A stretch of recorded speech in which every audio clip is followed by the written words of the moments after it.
Hello, everybody in the chat room. Thank you for joining us, and those of you who are watching live. I know sometimes I start like this because Brian's going to do a little ad before the show, but we're not. I'm just saying hi. Hi, thanks for joining us. Brian, no, you don't. Or at least that's not how it's supposed to be. It's definitely Holmes. What? Are we talking Sherlock or like my homie? It's like when you say, sup, Holmes, I'm pretty sure it's... It's not what's up, Sherlock Holmes. It's what's up, homeboy or Holmes. H-O-M-E-S? Like homie, homeboy, Holmes, home slice. I'm not sure. Home. I'm your home. What? I don't know. I don't want to be called your home. It's weird. I never called you my home. Well, Matthew did. Well, I think he said Holmes. He called us both his homes. Yeah, that's cool. Yeah. All right. Well, Matthew, call ahead first. Don't just come over. But okay, let's start the show. Ready? No. Oh, wait. Yeah, I am. I mean, okay. Yeah, sure. Okay. Why not? So you need to be quiet because I'm going to start the show. Or you can start it. That would be a fun twist. No, it's you. Okay. Okay. Yes!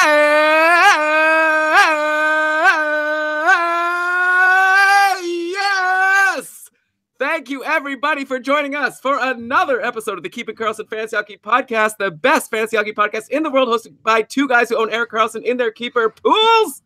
I'm your host, Elon Dabrowski, and with me, as always, the Corsi authority himself, Brian Calm. Hey, Elon, I don't know how I'm going to handle you coming up with a new nickname for me every single week without just laughing and being stunned for 4 seconds to begin the show. But thank you for your introduction. Hello, everyone. Hope you all had a happy new year. This is our second show since the new year. We can get past that. I hope you're all looking forward to a wonderful Valentine's Day or Ides of March. What? Ides of March isn't a holiday. Anyway, we're happy to be back with another episode. Brian's really dialed in with the holidays. It's very important to him to catch every single one. Anyway, we are excited. We've got a big show this week. We've got a couple really strange weeks of fantasy coming up with all of these bye weeks and strange schedules. We're going to try to help navigate you through these difficult times. Before we get into all of that, though, let's mention that we are presented by a website that is also dedicated to helping you through all the difficult times in fantasy hockey and all the great times. DobberHockey.com. It's the best fantasy hockey website out there. You can check it out every day for new content. You can refresh. You can go to DobberHockey.com and just press Control-R over and over again. Every time you'll get something new. Most of the time, at least.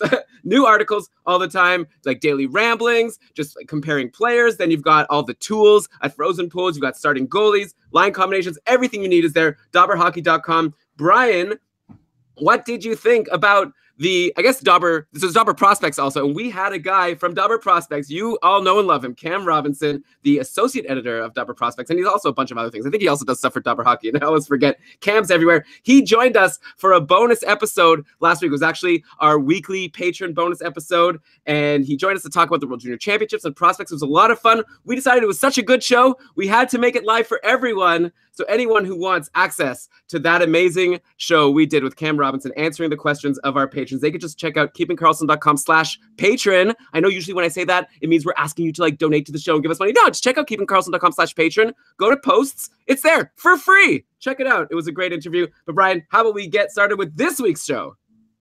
I'm waiting. Okay, well, I just thought I'd shout out Cam. It was a really good show. He crushed it. Thanks, Cam. It made me confident that if Brian were to have an accident at some point, we'd be able to keep the show going. So that's good to know.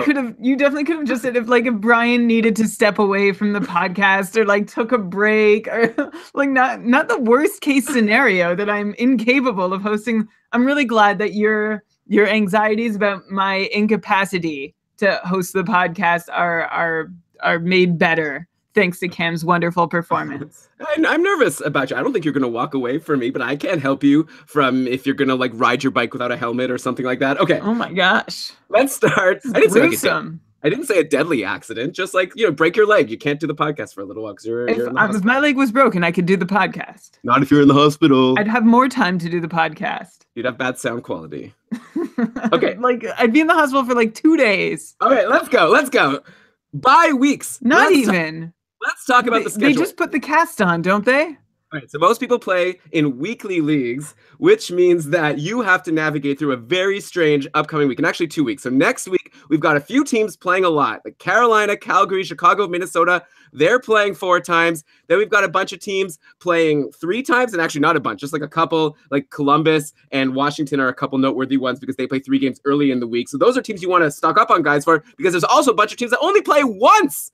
Once? Are you kidding me? Anaheim, Boston, Colorado, Dallas, LA, Montreal, New Jersey, Nashville, New York Islanders, Philly, San Jose, St. Louis, Vegas. If you have a player on any of those teams, you're kind of screwed because you're only going to get 1 game out of that player.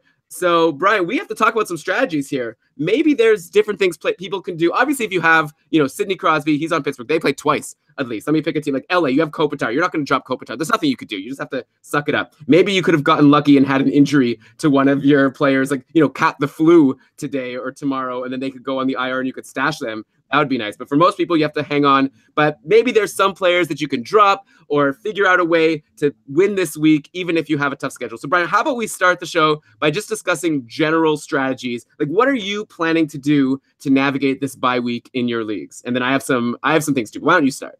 Okay, well, what I've done is I've gone through the bottom of my roster, and I've been a little more liberal than I would be in other weeks, but I've called in leagues where I feel like I can afford to turn over some guys where there's no transaction limit that hurts me, and there's plenty of similar replacement level guys in free agency. Like for example, I have one league, it's a weekly start, so I start I don't even remember, 4 forwards, 3 defensemen, maybe it's 5 forwards.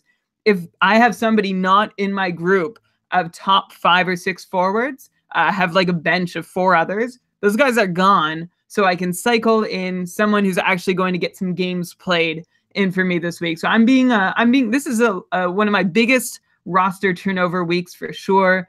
There's no point in holding on to a guy. If you're waiting for him to prove himself on your roster and you recently picked him up, or there are other players like him in free agency, let him go. Throw in someone who plays 3 or 4 games next week, and then just pick him up again at the end of the week, because I don't think anybody's going to make a move unless they don't know about the schedule, which is possible. That would be your Achilles heel. If you're playing with people who are just not at all aware of how many games a team is playing this week, if you drop someone of even medium value that somebody sees and gets really excited about, then that guy could get snagged. But otherwise, I think it's okay for you to be liberal with how you treat your roster, and especially the bottom of it if they're not playing too many games. Yeah, I don't know, Brian, because the thing is, all of these teams that have only 1 game next week play 4 times the following week. So let's say, okay, I'm going to throw Tanner Pearson out there. He's been on line 1, power play 1 in LA. He's on a bit of a run right now. Let's say you drop Tanner Pearson. It might not only be the people who aren't paying attention to the schedule that said, oh, he's doing pretty well, I'm going to pick him up. It's also the people thinking ahead.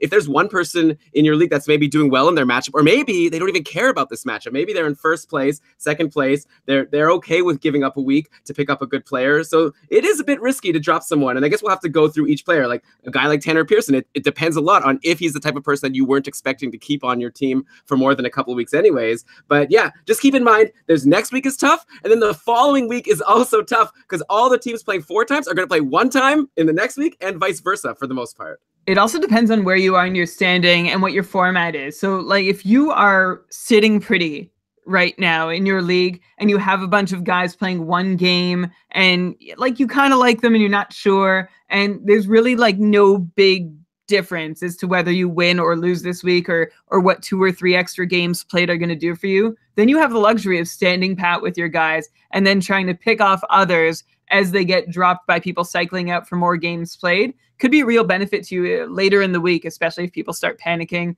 And like you said, Elon, at that point, you can start looking to the week ahead. If you're in a weekly league, especially, tomorrow is when you need to start making moves for the next week. There's no sense in waiting unless you're like me and you grabbed Sebastian Aho like 3 hours into when you could trade out guys. And now he's injured. He was healthy all week. And now he won't even get to play for me. And all the other guys have been snapped up. So that's unfortunate. Well, we'll get to Aho. He's day-to-day, so he could potentially come back. I think it's also, okay, one more general piece of strategy before we get into some players. It might be a bit of a game of chicken. It's when do you pick up these guys who are only playing late in the week? For example, Chicago plays Tuesday and Wednesday, and they also play 2 other games later in the week. So I think a decent strategy might be drop your like guy who's only playing on Saturday, pick up a Chicago player, get those 2 games, maybe then come Wednesday, then you grab back your Tanner Pearson. I don't know why I keep mentioning it, but he'll be my guy, my 1 game example guy. Pick up your Tanner Pearson on Thursday. In that way, you've gotten 2 games out of the Chicago guy. Then you're going to get 1 game out of Tanner Pearson. So that roster spot's giving you 3 games, not 4 games. But, you're not waiting too long where the guy's going to get picked off. So you have to do a little bit of, like 4D chess. Like, think about your week and figure out, like, how many games do I want to get out of this person before I'm going to swap him for the next person? Like, kind of plan ahead. I don't know. If you're in our Facebook group or on Twitter, we could try to help you out if you have a specific example. But, Brian, I think we should talk about some players at this point. I don't think we've ever gone 10 minutes into a podcast without actually analyzing some players. Who are some names that you're targeting from the teams playing, like, a lot next week? I was gonna let you handle that, but I guess I'll go from Minnesota. You've got Nino Niederreiter and Mikko Koivu, who are free agents in a lot of leagues. Maybe even Jason Zucker is somehow available. If you're in a deeper league, you might be looking at Charlie Coyle. And then the Blackhawks, of course, have several players like Vinny Hines. Elon, you have your whole list. How about you do it, and then I'll comment. Okay, yeah, like obviously it depends how deep your league is. Like we don't know who's available. Like on Carolina, there's like I find like Toivo, Teravainen, Elias Lindholm, Jordan Stahl are like always available and like being added and dropped in like my Cupful league and in our like joint league. Brian, so I don't know if your league is like medium-ish, those guys might be available, so they might be good ads. Though it will be interesting to see like what happened to the lines with Aho injured if he stays injured. So we'll actually discuss that a little bit later in the show. There's got Jacob Slavin, like someone like that on defense, maybe could help you with some peripherals and maybe get a point. Like on Chicago, we're going to get to Hinostroza. He's been on line 1 doing well. Osterley, we're going to talk about him. We talked about him last week, so he's doing okay. He scored a goal today. If someone like Jordan... Wait, sorry. I was going to say Jordan Schmaltz. Is there a guy named Jordan Schmaltz? Nick Schmaltz. Yeah, I know that. Okay. But he has a brother. Yeah, so maybe it's Jordan Schmaltz. Anyway. His brother's name is Jordan Schmaltz. I just know too much. I know too much about hockey. How did you know that? Okay.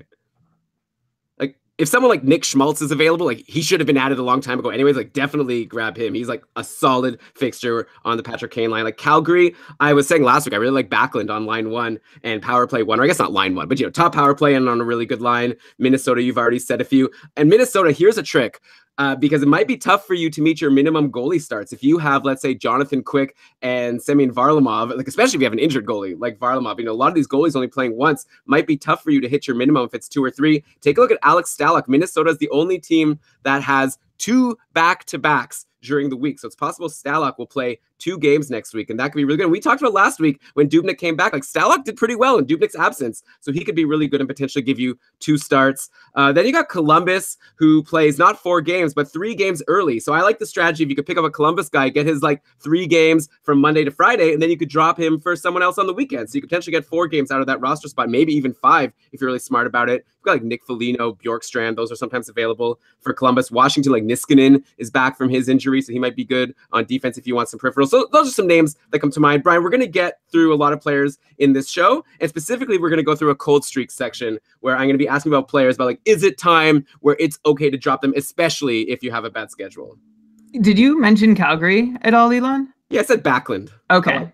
Yeah, sure. Who else? I just want to throw in a couple other names. Derek Ryan in Carolina. Now, he's pointless in his last 2, but prior to that, he had 5 goals and 9 assists for 14 points in 19 games played, with 4 power play points, 42 shots on goal, so just over 2 shots per game. He could be a good guy in deeper formats or even like shallower formats. He's been, I didn't compare him head-to-head against Teravainen, but I don't think he's been all that far off. And compared to Jordan Stahl, I think he might even look more favorable. And then in Minnesota, Zach Parise could be available. We're going to talk about him later in the show, though. And then, Elon, there's a team you're forgetting from this, and I think there's a hole in your strategy here. You're forgetting Vancouver, who plays a few times this week, because 2 of them are towards the end of the week. I think people are loading up now. Like, I think if you wait until Wednesday or Thursday to pick up guys who are playing Friday, Sunday, anyone who's had the foresight to just collect as many games played as they can would have already made moves for people like Thomas Vanek or Daniel Sedin or Henrik Sedin. So I think they're still worth considering, even though I know you would rather play chicken and wait till Wednesday or Thursday to see if you need to make the move then. I might make a move to try and get them sooner rather than later. Well, Brian, I think there's a hole in your theory that there's a hole in my strategy. which is that come Friday, you picked up, well, Vanek and a Sedin, they've been good anyways, but assuming it's not someone you normally would want on your roster. So someone like Vanek, let's say, who, by the way, has been doing really well. But okay, for the purpose of this argument, let's say Vanek isn't normally someone you'd want on your roster. You could pick up Vanek now and get his game on Tuesday and then have him do nothing for you all the way until Friday, just because, yes, now I get his Friday, Sunday games. At that point, a lot of people are playing on Saturday, Brian. So you could use that roster spot to get someone on Saturday and then drop that person for someone else on Sunday. It's not going to be hard to fill out that roster spot at the end of the week. It's at the beginning of the week where nobody's playing, and that's where I'm worried about. Come Friday, pick up some random person playing Friday. There's going to be a million people playing Saturday, and then probably you'll be able to find a free agent on Sunday. So I'm more worried about getting the games early in the week, and then you figure it out from there. But for sure, Vanek and Daniel Sedin might be good because, especially also if you're in a weekly league, like you were saying earlier, if your lineups lock tomorrow and it's for the whole week, then it doesn't matter what days they play. So. For weekly locks is absolutely when you for sure need to make this move. Elon, I get it. I get what you're saying. So you're saying instead of getting a Friday, Sunday game, you can get anyone playing Saturday plus probably someone else playing Sunday. You're just spending a move. You're spending an extra move to get that extra game when you might not need. Depends on your format, of course. Make the move that's best for you. Elon, I think what you said is probably a little smarter than what I said. Hey, well, I usually call you the ad drop ace, but you made the comment that maybe of all the nicknames I've been giving you, maybe ad drop ace is more my thing. Though also, ad drop ace might be the name of Dave Betton, one of our great patrons who drops a stream scheme episode. I want to say every week, but it's been kind of sporadic. But he did promise a stream scheme episode where he's going to go deep into every single team in the whole NHL and who you can drop and who you can add according to him. That's going to be available for our patrons. Anyways, okay. Let's get into some injuries, Brian. I've got some injuries and outjuries to talk about. I kind of want to burn through them because I'm really excited about all the hot streaks and cold streaks that I've got lined up. But we've got to stick with the format of the show. Let's start with our first injury. And also the thing with injuries is that a lot of these players who are injured, they're not playing all the way until next Saturday because of this bye week. So they might not even be injured by that time. So that's why I don't want to dig too deep into these lineups. For example, on the New York Islanders, Josh Bailey left Friday's 4-0 loss to Pittsburgh with a lower body injury.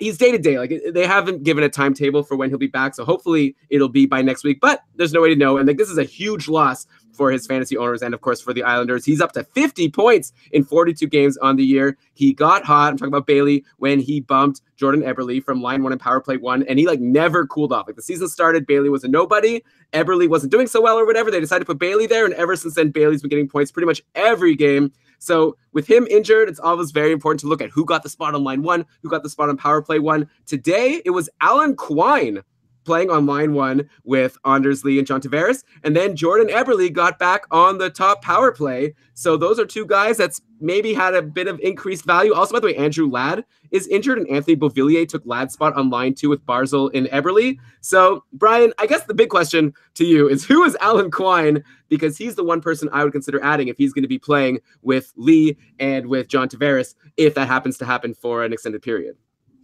Alan Quine got ours and the hockey world's attention. It was in the 2016 Stanley Cup playoffs where he had a goal and 4 assists for 5 points in 10 games. One of them was huge, or was it a goal towards the end of the regular season? I don't know. We were talking about him. We named an episode 1990 Quine, which was very clever given the context of the time with Prince just having died. But enough about that. Good for you, Brian. Here, let me give you a... Good job. Wow, you got to use the bell. I patted myself on the back. It's a win-win. He hasn't done much lately, though. In Bridgeport this year, he also hasn't played much. He's only played 4 games, had a goal this year in the bigs. I don't know. Whoever's playing on that top line obviously has a decent shot. But Josh Bailey was the one cashing in a whole lot. So downgrading away from him to Alan Quine seems like a pretty big drop for a pretty key piece of the line. So I'm not about to automatically suggest you go pick up Alan Quine. If he stays there for a while, sure, go for it. If you want to add him speculatively, then by all means. But he's not someone I'm looking at as having huge offensive upside. Although, to be fair, he has done pretty well in the AHL over the last few years. He had 61 points in 75 games back in 2014-15, 48 points in 56 games in 15-16. Of course, in his full NHL season, just 18 points in 61 games. I've thrown a lot of stat lines, career season-long stat lines out for you, just to say that Alan Quine, who, by the way, has the distinction of having been drafted twice, once by the Red Wings, once by the Islanders 2 years later, is You're mad. Just, You're mad at him. yeah, Well, I'm definitely don't add him now because the Islanders don't play again until next Saturday. But if he's still on that top line, you'll obviously have to check. Like, you can think about it. Today, he didn't do much. He had one shot, no points. He was +1, so he was on the ice for a goal for whatever that's worth. Not too much ice time. But hey, maybe if they keep him there, there's not too many better lines you could be playing on than that Islanders top line. But Brian, you would think there's also not a better power play to be on than that Islanders top power play. But Nick Leddy has gone really cold lately. He only has 4 assists in his last 14 games. That was actually before today. What did he do today? Still no points today.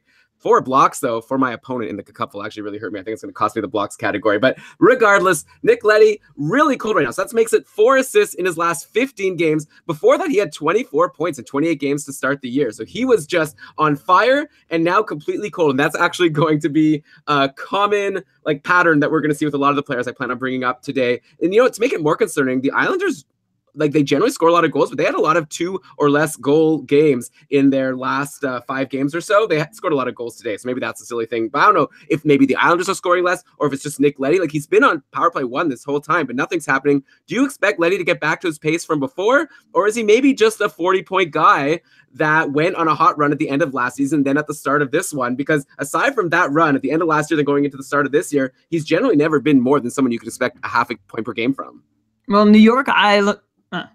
New York Islanders were scoring more goals, and so he was getting more points. That's a big part of it. They have just 1 power play goal as a team, though, in their last 6 games, and the Isles' goal production has certainly been below what we got used to earlier in the year. They're now down to less than 3 goals for per game just over the last month, when we were seeing them up close to 4 earlier in the year. And what we've seen from the Islanders that's made that happen is they had an 11% shooting success rate. Now it's been down to a league average 9.1 over the last month, which of course brings their total goals scored more in line with the rest of the league. Now that doesn't necessarily wholly absolve Nick Leddy for diving down to a 25-point pace in that span, but it does explain some of it. He's now on pace for 53 points, which honestly, I still think seems like a reasonable finish for him. Not a pace, but a finish. The only red flag in his variance-oriented numbers is an IPP that's 5 to 10 points higher than what we'd expect. So it's reason to consider him down below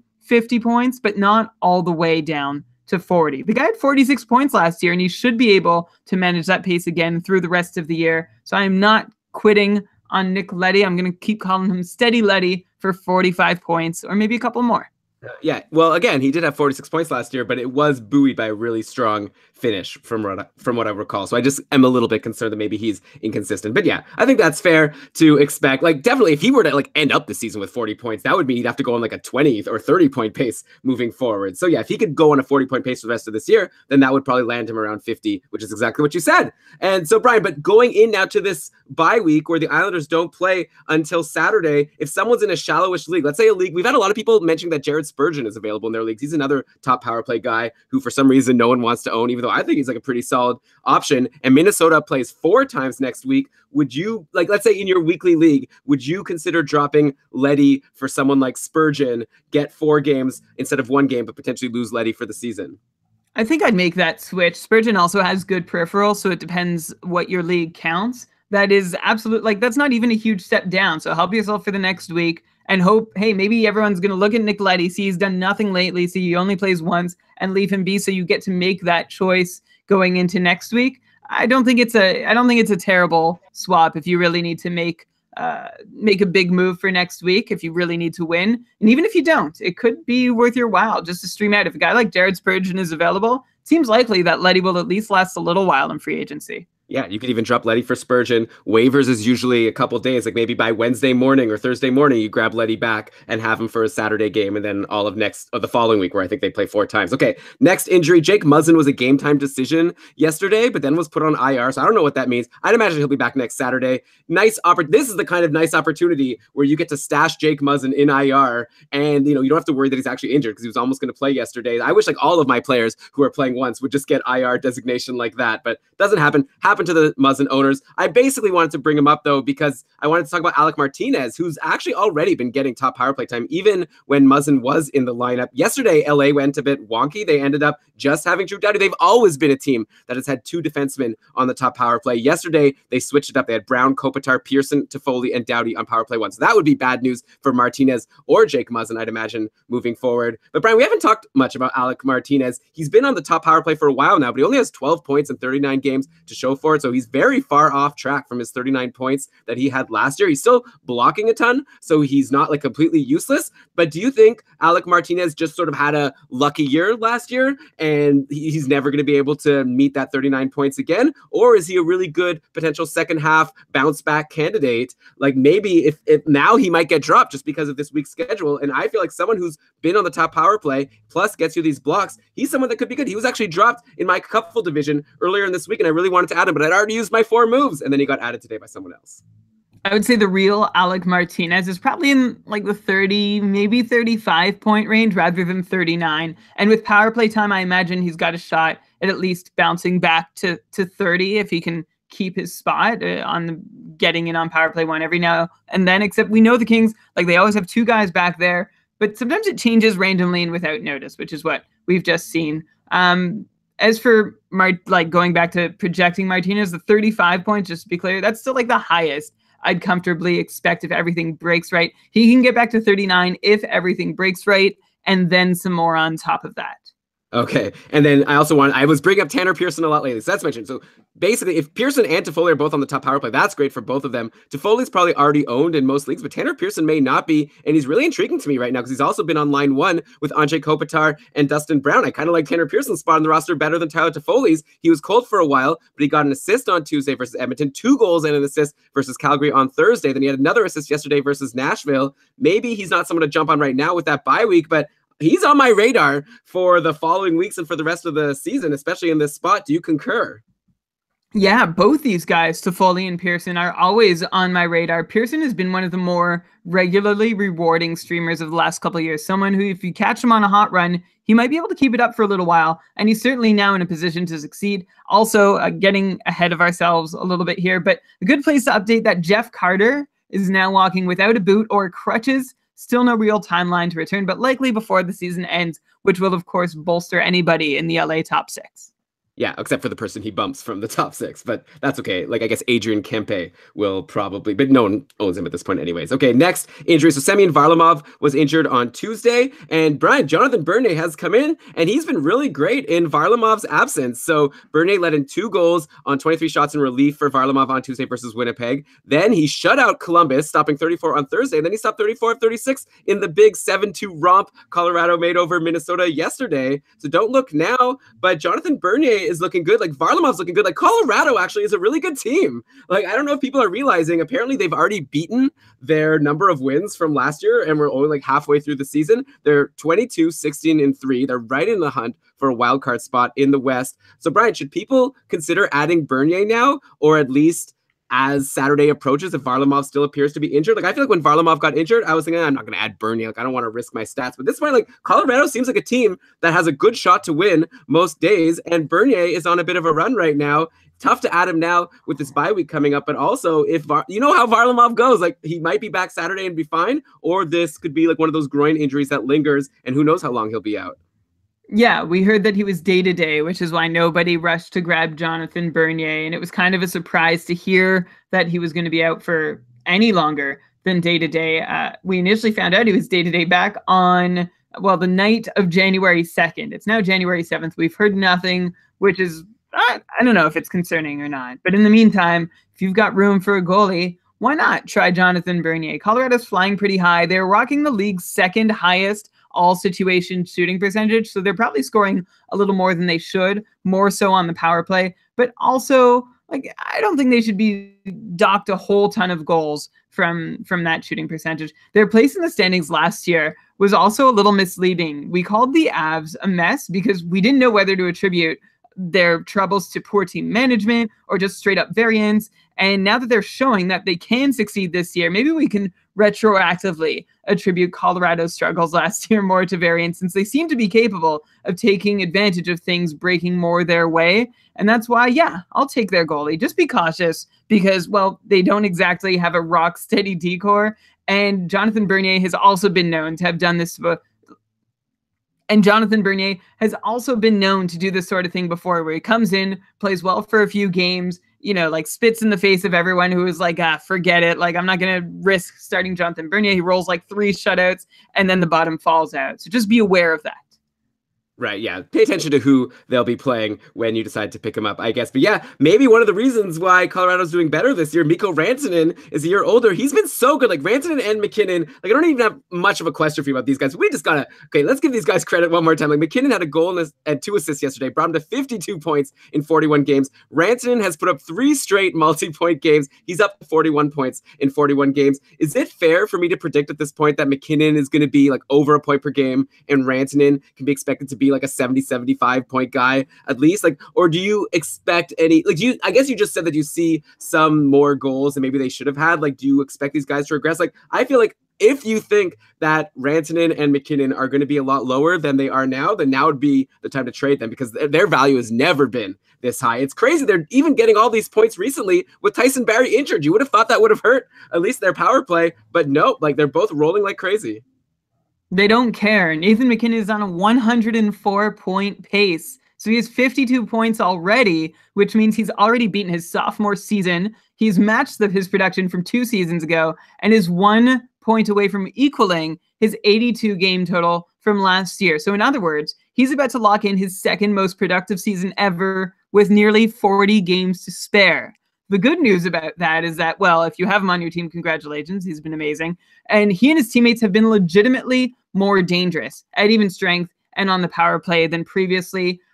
His all situations on ice expected goals for per 60 is up for the 4th consecutive year. McKinnon gained more than half a goal since a couple of years ago. He's also shooting above 13%, which is nearly double the 7% he's shot for the last few seasons, and is a result of career high shooting percentages at both even strength and on the power play that are significant bumps above previous high watermarks. So yeah, I don't think he's going to keep scoring quite as many goals as he had, but he sure looks like the real deal. Still, Mikko Rantanen, sort of a similar story, although his own shooting is right in check with last season. Rantanen has a very nice 15% conversion rate that he had last year as well. So I want to see him take another couple hundred shots on goal, see if he can establish himself as an above average, higher percentage shooter. And Gabriel Landeskog, we need to bring him up in this conversation, also going wild, also a candidate for some regression. So like all these guys, the whole line, McKinnon, Rantanen, Landeskog, they're all candidates for regression. But again, they look really, really good. So it's not an easy thing to say.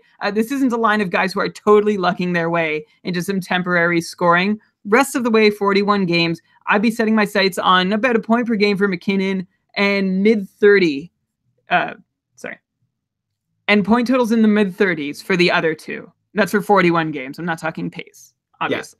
Yeah. Okay. Seems fair. So you're saying maybe a little bit of a decrease, which is, I kind of accounted for that. I was saying McKinnon seems like he's going to end up with over a point per game, which if he is a point per game moving forward, then he will end up there. And I said Rantanen can end up around like 75 points, which seems to be what would happen if he only gets 35, say, points in the next 42 games. Okay, Brian, you know what? We look a lot at numbers and stuff to do this podcast. We got the spreadsheets out. I'm sure you've got reams and reams of papers that you're printing out to prepare for these shows every week. But you know what people say? To really be good at knowing what's going on the hockey rink, you need to watch the game. And what better way to watch a game than live? And what better way to get access to these live games and to buy your tickets to the games from our sponsors for this week's episode, SeatGeek.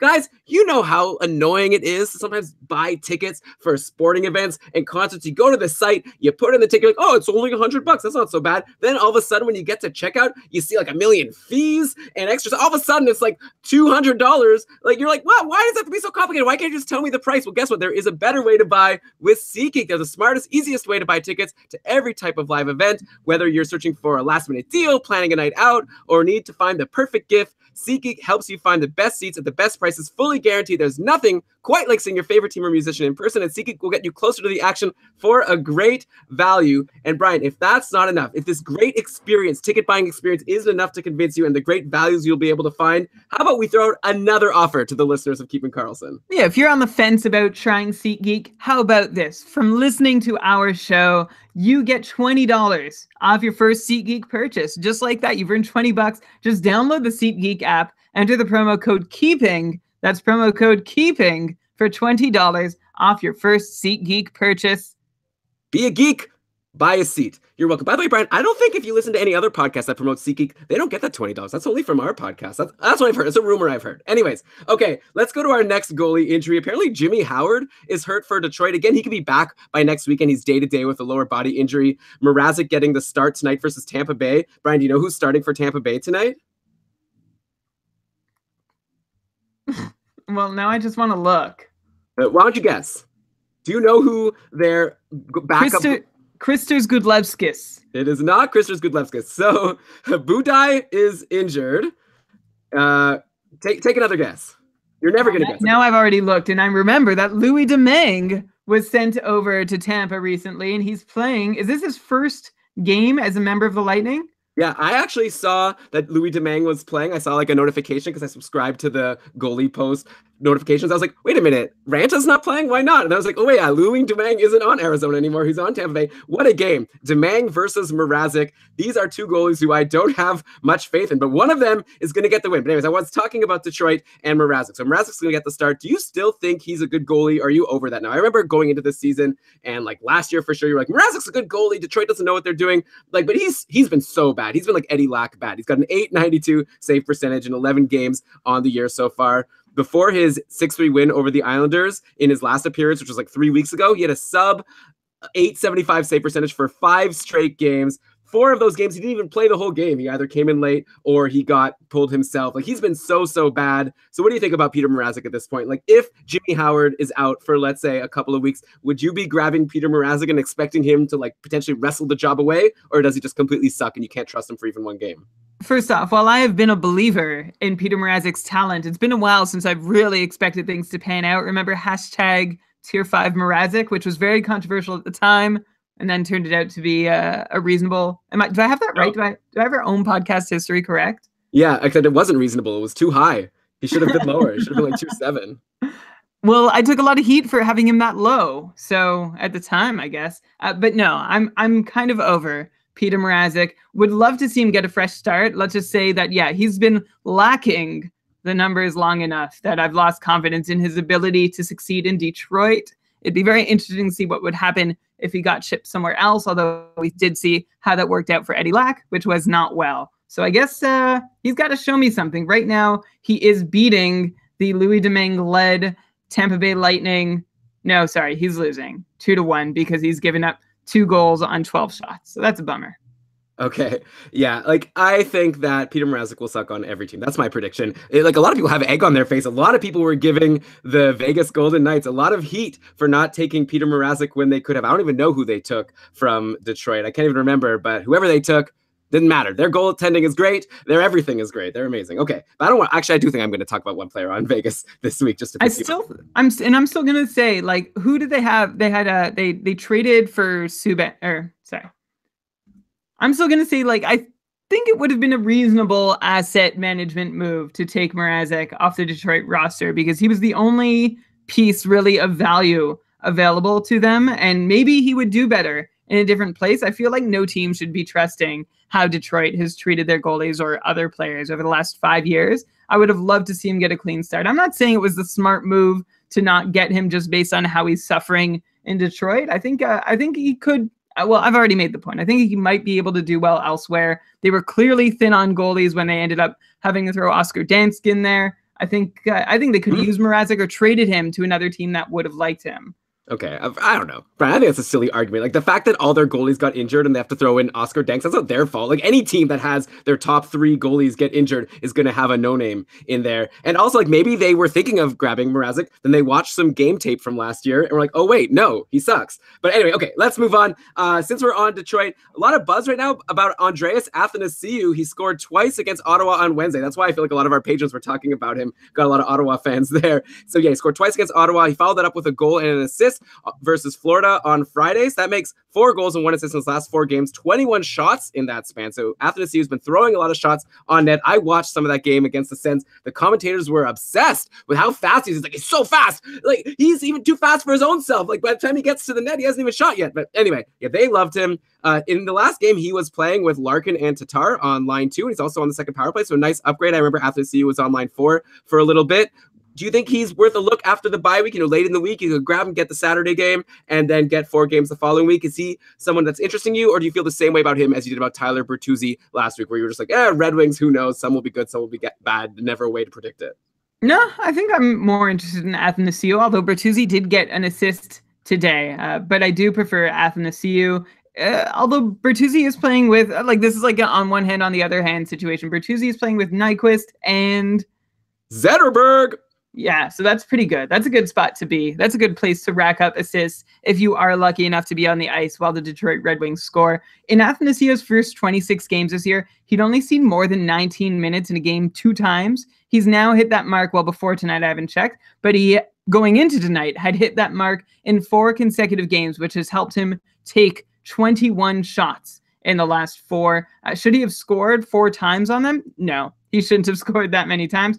But is it also concerning he's still only managed 1 assist and playing on the second power play? Yeah, also. But I think at least that kind of deployment and the amount of shot taking puts him into Tatar-like streaming territory, especially if you're chasing shots on goal.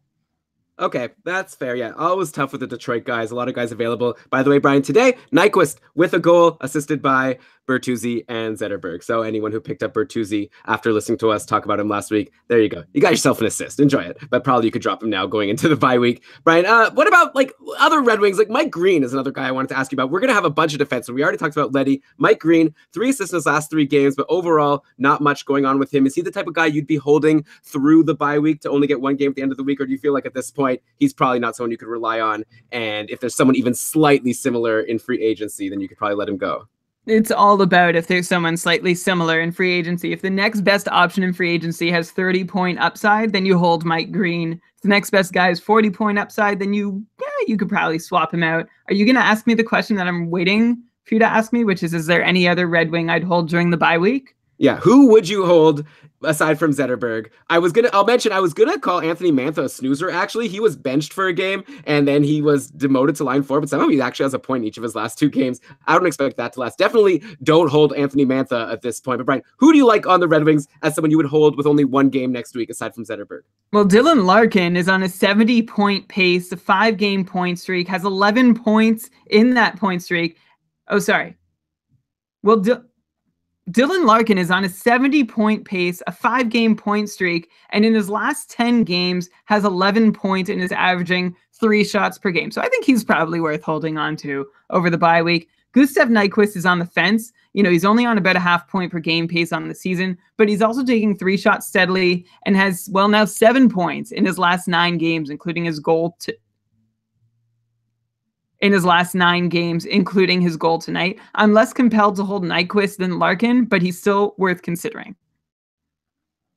Yeah, I was thinking that Larkin, I know he started the season well, but he's probably not done much lately. He actually has 11 points in his last 13 games. So yeah, hard to let go of Larkin at this point. That's for sure. Good for him having a nice bounce back after a crappy sophomore season. All right, Brian, so another injury. Oh yeah, we're still in our injuries section. Sebastian Aho was hurt yesterday in that terrible loss to Boston, which by the way, like Cam Ward started letting 2 goals right away. I think didn't even make a save. They brought in Darling and then Darling totally blew up himself. So yeah, Boston destroyed the Carolina Hurricanes. And not only did they destroy destroy them in that game. They also destroyed their top player, and Sebastian Aho, who's now day-to-day with a lower body injury. That's according to GM Ron Francis. Looks like the lines were all over the place, as you'd expect when your team is getting destroyed 7-1. At some point, Brock McGinn took Aho's spot on line 1 with Teravainen and Jordan Staal, but I can't imagine you'd be jumping to add Brock McGinn. Even though Carolina does have those 4 games next week, you'd have to be in a pretty deep league. Maybe take a look at the practice lines going into Tuesday's games, like who's on the top power play, taking Aho's spot and the spot on that line. I'm not even going to ask you about Brock McGinn unless you really want to talk about him, Brian.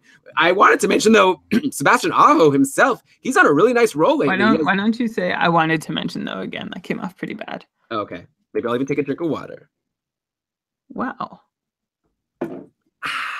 Wow. You're really committed. Okay. To this.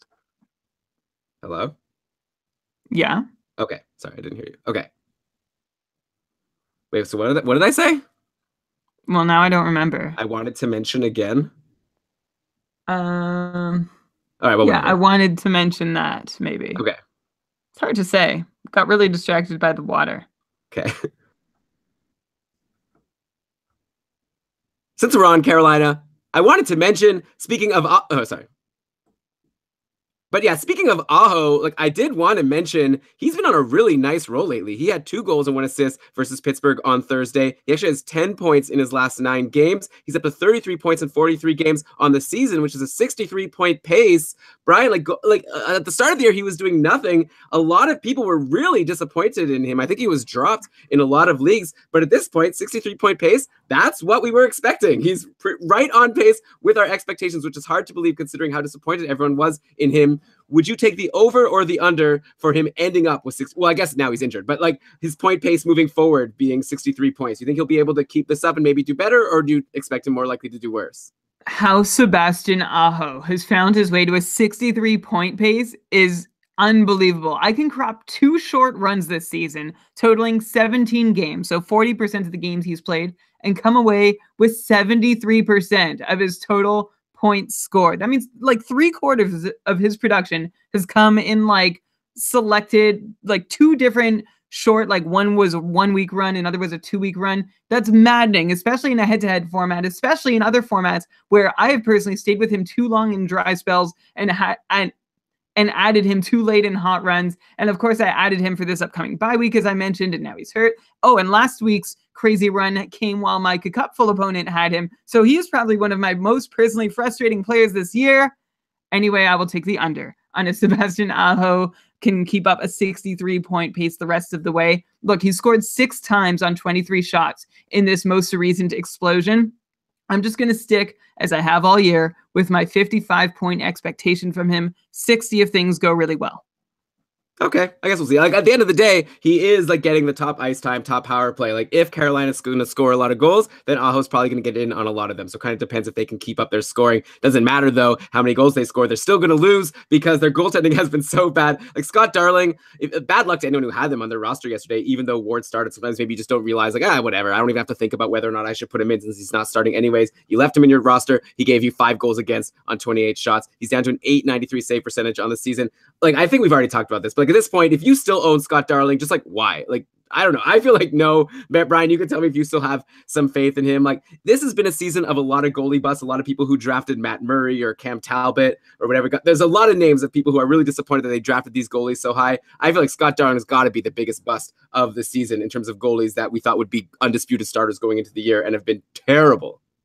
The other goalies that come to mind, Craig Anderson, he's been pretty awful, but at least we can put some of that on the team he plays for. Matt Murray, yeah, he also comes to mind as a bust, but like I'm still okay to have him on my fantasy team. Scott Darling had a real good opportunity, better opportunity than Craig Anderson to put up numbers, and has been nothing but awful. At this point, we're wondering if he'll recover to be able to make something of next year. Not worth holding now in just about any format. We've stayed with him as long as we possibly can. I just don't see how he's helping your team at this point when he's not even likely to get the majority of starts down the stretch. Matthew is bringing up Mason in the chat room. Wow, how quickly we forget he was expected to be a starter going into the year. And yeah, he gets no starts. I don't even know who I'd rather have between Darling and Mason. I would just throw in the towel and quit playing fantasy hockey if I had to choose between those two. Okay, let's get into some out juries now. Speaking of goalie bust, I brought up Matt Murray. He's definitely in the conversation. Last episode, we recorded Tristan Jarry was playing, and we were going to talk all about, like, I remember I had it in my notes, like, is Tristan Jarry, like, challenging for the spot? And then just as we were getting to that conversation, we saw that Tristan Jarry got injured while we were recording. And so then I was like, oh, I guess forget that. Now you got to ride Matt Murray. But anyways, Murray came in for the second half of that game. He got the win. Then he was very weak in a 4-0 loss to the aforementioned Carolina Hurricanes on Thursday, where Cam Ward, of course, got the shutout, not Darling.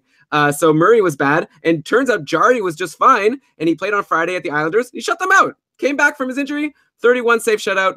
Boom. So for those keeping score, going into today, Jarry's up to a .928 save percentage. Murray is at a .902, though I should point out, again, interrupting the flow to see what's happening now. Tristan Jarry actually is having a bad game today. He's led in 3 goals against Boston. Man, Boston is the goalie destroyer this week. It's 3-3, and Jarry's only stopped 3 of 16 shots. But anyways, forget about today for now. I got to ask you, Brian, what are your thoughts on this whole goalie situation in Pittsburgh? Is like Jarry a real threat to Matt Murray? If he continues to do better than Murray, do you think he's going to be able to at least get half the starts and maybe more? Or do you think this is like a Rask Kudobin situation from earlier in the year where you're pretty confident that, 2-3 weeks down the road, it's going to be Murray getting the majority of starts again? Yeah, my stance on this hasn't really changed, right? I think if the Pens had their druthers, Matt Murray would be on his game and taking them into the playoffs. Unfortunately, they don't have their druthers right now because they're fighting to just get into the playoffs. Murray isn't delivering, and Jarry is. I feel like this bye week is coming at a really good time. Matt Murray, good chance to just collect himself, not start and mess up, not sit on the bench and watch Jarry succeed. Just time to clear the slate, start fresh. I'm very curious to see who gets the one Pittsburgh start later this week. It could go either way. In any case, I still I expect Matt Murray, if he can bring his game back up to just play league average, that should be enough to hold the starter's job for him. Of course, if the Penguins are still in a tight race, it is time to start having that serious conversation that Tristan Jarry could be the guy they lean on going as they continue to try and contend for a playoff spot, let alone the Stanley Cup.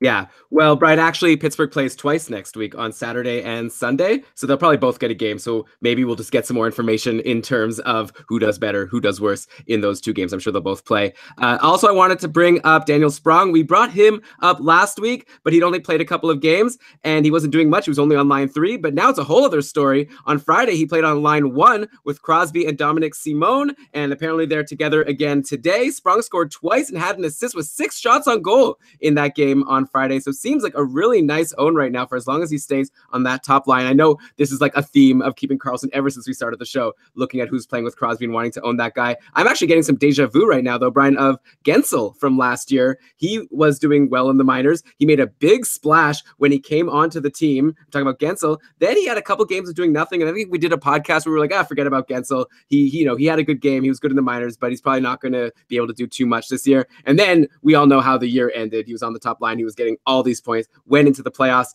Could that happen again with Daniel Sprong? It just seems so similar to me. And also, I'll just mention Dominic Simone. He had 2 assists in that game on Friday. Also, none of them have points today yet.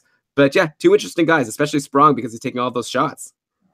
Again, mentioned Sprung mostly last week. It does feel a lot like Gensel, Sheary, Russ all, as we mentioned last week. Not much more to add since we did talk about him last week, other than the latest deployment information, which you already did, and that he's cashing in at where he is. So good job to, what do I want to call him? Dustin? Dylan? Daniel Sprung. Okay. Well, yeah, good job for him. Good job for the coaching staff for deciding to put him on line 1. I guess we'll see if it works. Boston is now winning 4-3. Not a good game for Tristan Jarry today. Can you blame him? Maybe we should give Jarry and Darling a pass because it looks like Boston is unstoppable right now. Is it again just like these guys, Marchand, Pasternak? Yeah, it's like all the regular guys. Pasternak has a goal. Marchand has a goal. Bergeron has an assist. Man, like Boston is rolling right now. Too bad you can't get those guys off of free agency. On the other side of the coin, by the way, on Pittsburgh, Patrick Hornqvist is now pointless in 5 games. He's not playing with Crosby, playing with Malkin, though. So he's not on the worst spot. He's still on power play 1. Are you worried about him, like going into this weekly matchup for next week? Pittsburgh doesn't play until Saturday. Would you consider dropping Hornqvist, or do you think he's earned enough rope at this point that you're not too worried?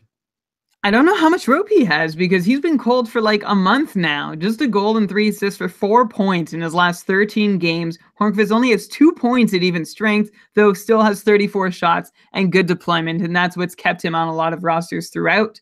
I wonder if you could sneak him into free agency, like just let him go. I would want to have the plan to pick him back up, though, just because of how quiet he's been. Maybe you could make that move. Obviously, it depends a lot on how deep your own league is. I think it's something to consider, but also don't think he's like done for the year or anything. I would probably, if I owned him in the cupful, I would probably try and survive by holding him in my lineup.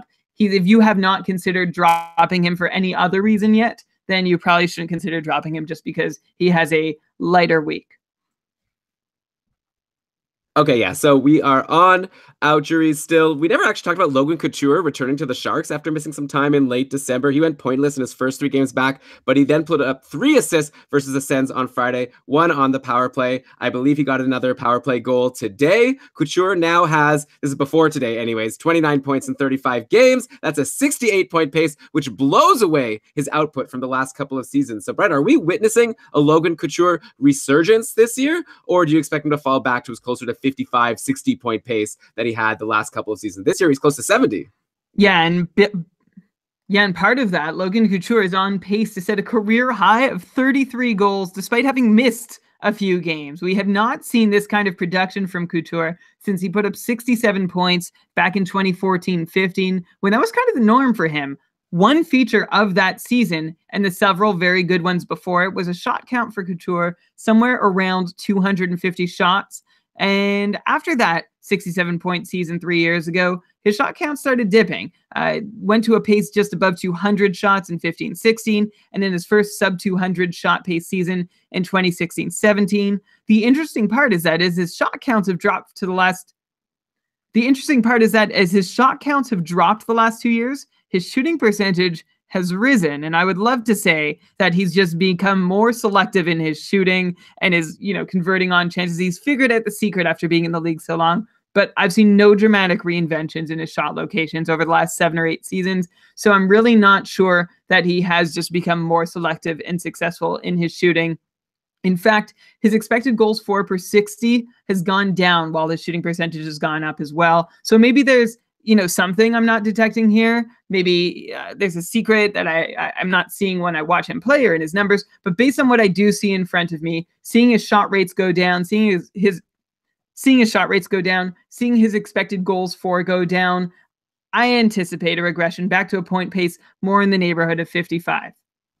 Okay, well, that would be quite a drop. So it sounds like you're saying if you have Logan Couture now, might be a good time to sell, at least in 1-year leagues. Brian, who would you rather have on San Jose after the bye week? Of course, you got Tomas Hertl on line 2 with Couture and LeBlanc, but on the top power play, he had 2 goals at Ottawa, pointless in 5 games before that. So you can have Hertl, or you can have Timo Meier, who's been on line 1 with the Joes, but not on the top power play, second power play, but he has 4 points in his last 5 games before today, 3 or 4 shots in each of those games. So he's been really good for shots lately.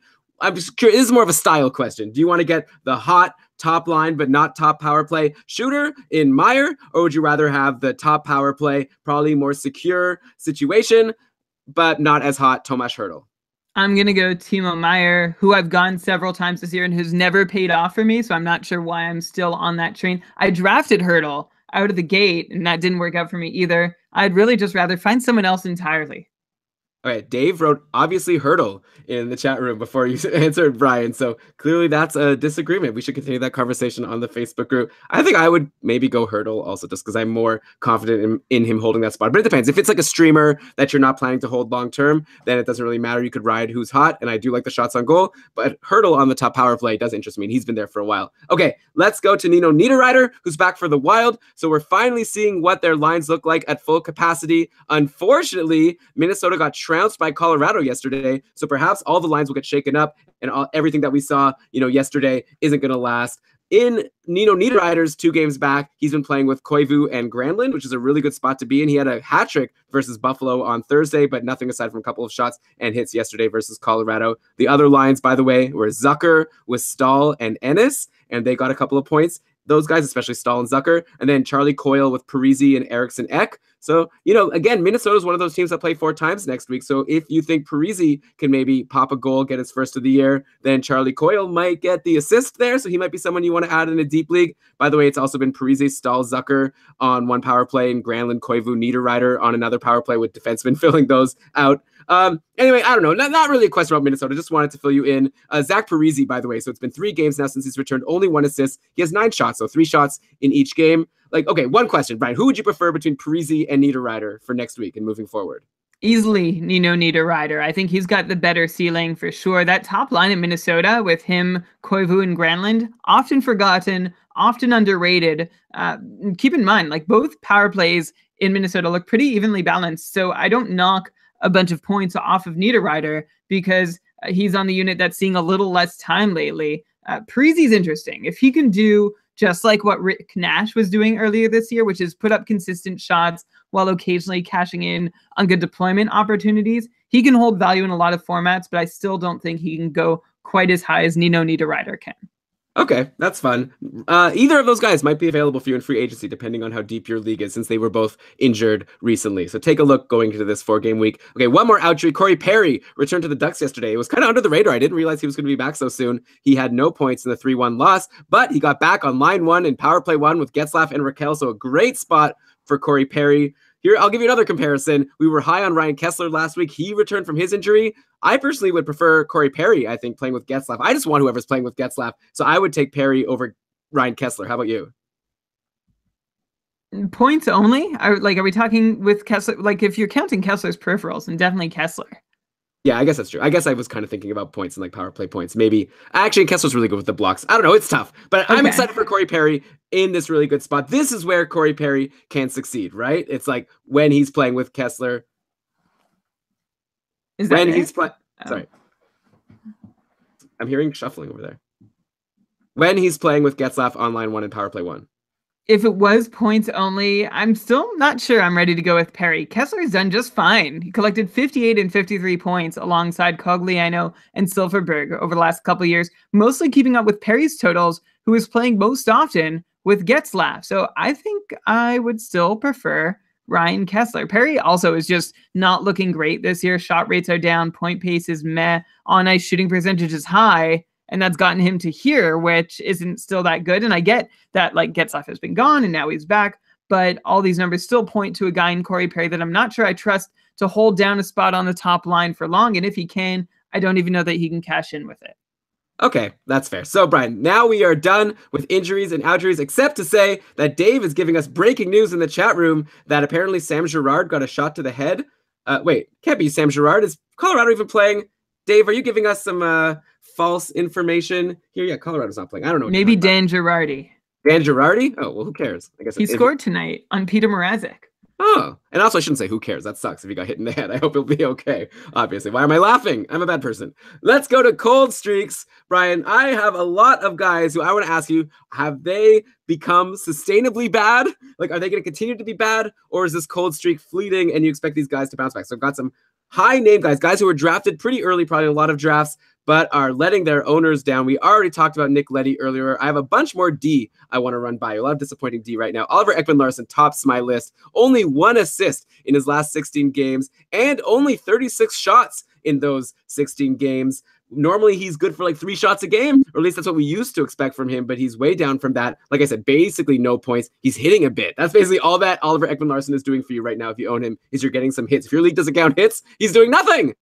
Arizona plays twice next week on Friday and Saturday. It's really tough to hold someone who's been this bad through 4 days of no games just to probably not get points in the next 2 games based on what he's been doing so far. Would you still be holding Oliver Ekman-Larsson? I'm sure you would. But I'm just curious to get your thoughts right now on him. I don't know. I think a lot of people wouldn't. I'm waiting for him to get dropped from his first cupful division. I think it's going to happen in at least one of our 15 couple divisions. I'll bet you Oliver Ekman-Larsson is going to be a free agent in one of them at some time soon if he doesn't bounce back quickly. Do you know for a fact that he hasn't been dropped yet? Yeah, I don't even know. Let me know if you're a patron and you know that OEL has been dropped in your league. Because I wouldn't be surprised, although I would also feel like if you have him, you've waited this long, maybe you want to wait it out. Should you be waiting it out? Well, let's rewind a little bit. The last time we looked at Oliver Ekman-Larsson was about 5 or 6 weeks ago, and he had been crushing it. 18 points in 27 games. He started the year for a 55-point pace, which had me considering eating crow after steadfastly insisting for the last 2 years that he was a 45-point player with 50-point upside, against some very, very vehement disagreement. Not necessarily from you, from others. But as you said, Elon, Ekman-Larsson has now registered just a single point since the final day of November, a terrible 16-game stretch during which he's been a minus 15 and seen his team win just 4 times. I mentioned the team because they are a part of this. Just 32 goals for the Arizona Coyotes in their last 16 games. A reasonably healthy 8 of them coming on the power play, so that doesn't bode well for Ekman-Larsson that he hasn't done a better job of getting in on those. But the problem in Arizona is definitely their even strength scoring. That's not an excuse for being as awful as Ekman-Larsson has been, though. Look at Derek Stepan, Clayton Keller. They both have 11 points in their last 16. Alex Goligoski has 9 from the blue line. Jordan Chychrun has 7 from the blue line, which a lot of Ekman-Larsson owners would be very happy to have. Mind you, I'll interrupt you. Sorry, it's Jacob Chychrun. We're what both did saying I say? Jordan? We're all saying everyone's named Jordan this week. Jordan Chychrun has 7. It's Jacob. Oh. Jacob Chychrun has 7. Mind you, Ekman-Larsson owners, I'm sure would be sorry. Jacob Chychrun has 7, which Ekman-Larsson owners would be very happy to have. Mind you, those 4 names I just mentioned is essentially all the Coyotes with healthy scoring lines in this span that OEL has struggled. Anyway, I'm also concerned about Ekman-Larsson, not just the scoring, but he's back down to only taking a couple shots each game. He started the year during that initial hot run on a pace for 235 shots, and the last month have seen him shoot at a pace that would fall 50 shots shy of that mark. Sub 200, not quite as bad as last season when he allegedly had that hand injury, and allegedly means I do believe it. It just was never totally confirmed that that's what he was working through and the reason he struggled. Anyway, still sad that he's not even going to get to 200 shots if he keeps this up. I mean, I can tell you that Ekman-Larsson's on a shooting percentage stinks, which is true, but it's also not going to make you feel any better. I think what you do with Ekman-Larsson is you hold him through the bye week, give him a week, see if he can Matt Murray himself. I'm assuming Matt Murray is going to benefit from the week off. Get up to speed, see what happens. Otherwise, for the second straight year, yeah, OEL is heading into droppable territory. I think the next stretch of 3, 4, 5 games is as much rope as I'm willing to give him without showing me any more. Wow. Okay. I was thinking you would say like, hold on, because you have to, because he's on the top power play. But maybe on a team like Arizona, being on the top power play isn't enough, especially if your league counts plus minus. He's probably a free agent since he's hurting you so much there. Shams here in the chat room is saying OEL is a free agent. Yours. Brian is saying, well, obviously don't add him now since you could wait at least till Friday, but maybe grab him on Friday, get his Friday, Saturday, and then some games next week before deciding if you want to hold him or drop him. And yeah, like you said, like Alex Goligoski, there are some intriguing names on Arizona not named OEL. Like you said, Goligoski, 7 points his last 8 games, 4 of those on the power play. He's only on second power play, but he's making the most of it. I wonder if at some point they try him on the top power play if he's able to score so many power play points on the second power play. Also, Goligoski hits a lot, which is great. Chychrun, like you brought up, not as many points, still more than OEL, like you said, but Chychrun's got 25 shots in his last 7 games. That's over 3 per game, and he has a nice amount of blocks. So these guys are helping you in a lot of categories. Definitely take a look at them as we approach later in next week. Okay, next defenseman who's struggling, maybe, I don't know, Roman Josi. Tell me if I'm even silly for bringing him up. He had a power play goal yesterday versus LA, but that's only 3 points in his last 10 games now. He's someone that most people drafted expecting like a 60-point pace. Are you worried about Roman Josi at all? There was a stretch where he was bumped from the top power play. I still feel like the power play is a bit wonky. Like last year it was Josi on the top power play and Subban on the second one, but it seems like this year it's been reversed. So what do you think about Roman Josi? Is this just a random slump, these 3 points in his last 10 games? Or do you think that this might be a big decrease for him? He's currently on his lowest point pace over the past 4 years. He's always been around 55, currently only on a 50-point pace overall and sinking.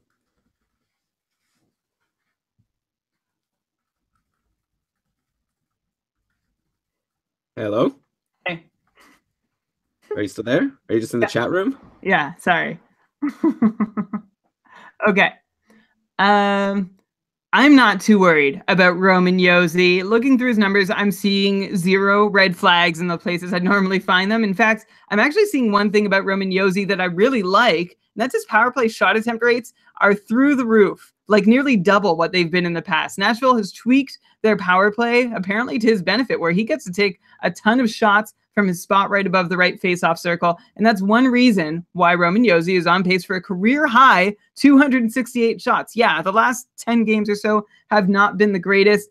Why he's slumping, I don't have an explanation. Just advice that you should weather the storm. Maybe it's a good time to buy low on him. Yeah, I guess with any of these cold streak questions, it's like either you're going to say, yeah, they're on a cold streak and you expect it to continue, or yeah, try to maybe buy low and hope for a second half bounce back. Here's another guy in Nashville, Victor Arvidsson. Maybe now's the time to buy low on him, or maybe he's just overrated. Like he only had that one good year last year. Now he's pointless in 3 games, only 3 points in his last 11 games, 25 points in 41 games on this season. I know I'm throwing a lot of numbers at you, but that's basically a 50-point pace. Last year, he was closer to 60. I don't know, he had 61 points last year. So he's way behind his pace from last year, probably at the pace that we expected him to be going into last year. So, Brian, do you still have faith in Victor Arvidsson being a 60-point guy, or do you think maybe he's more of a 50 guy? I would say that, well, I'll put it this way. It looks like we're not going to see another breakout on top of Arvidsson's breakout season last year. This year, the one thing I'm seeing is that his IPP is down from 70 to 50. So that accounts for, being off pace from last season. I can also tell you that this year doesn't look as gangbusters as last year in like the non-variance numbers. So the numbers that are reasonable reflection.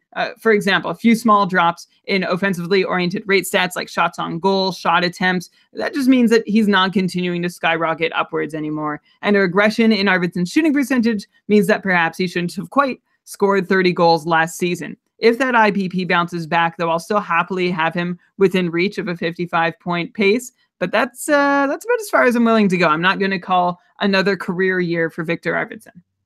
Too bad. And by the way, for those of you new to the show, IPP is just how many goals he's getting in on when they're scored while he's on. For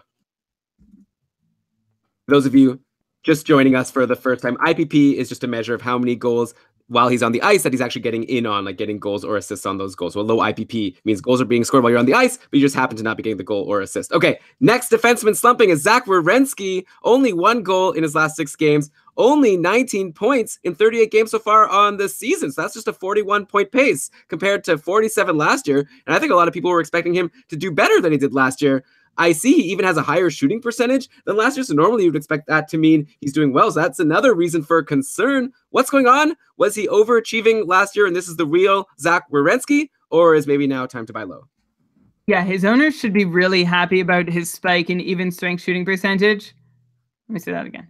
Yeah, Werenski's owner should be really happy about his spike in even strength shooting percentage, not because it's sustainable. In fact, it is unsustainable, but it's at least a salve in the meantime for the low everything else that he's been doing, especially the low on-ice shooting percentage that Werenski's line mates have been putting up while specifically on the power play. Now, the Blue Jackets did have 2 power play goals tonight, I think, if I read the box score right. And that means that what I'm about to say is going to ring a little more hollow than it would have otherwise, but take it at face value, please. Columbus is dead last in the league with a god-awful 11% power play conversion rate. Yes, the Blue Jackets also boast one of the lower team shooting percentages in this context, but as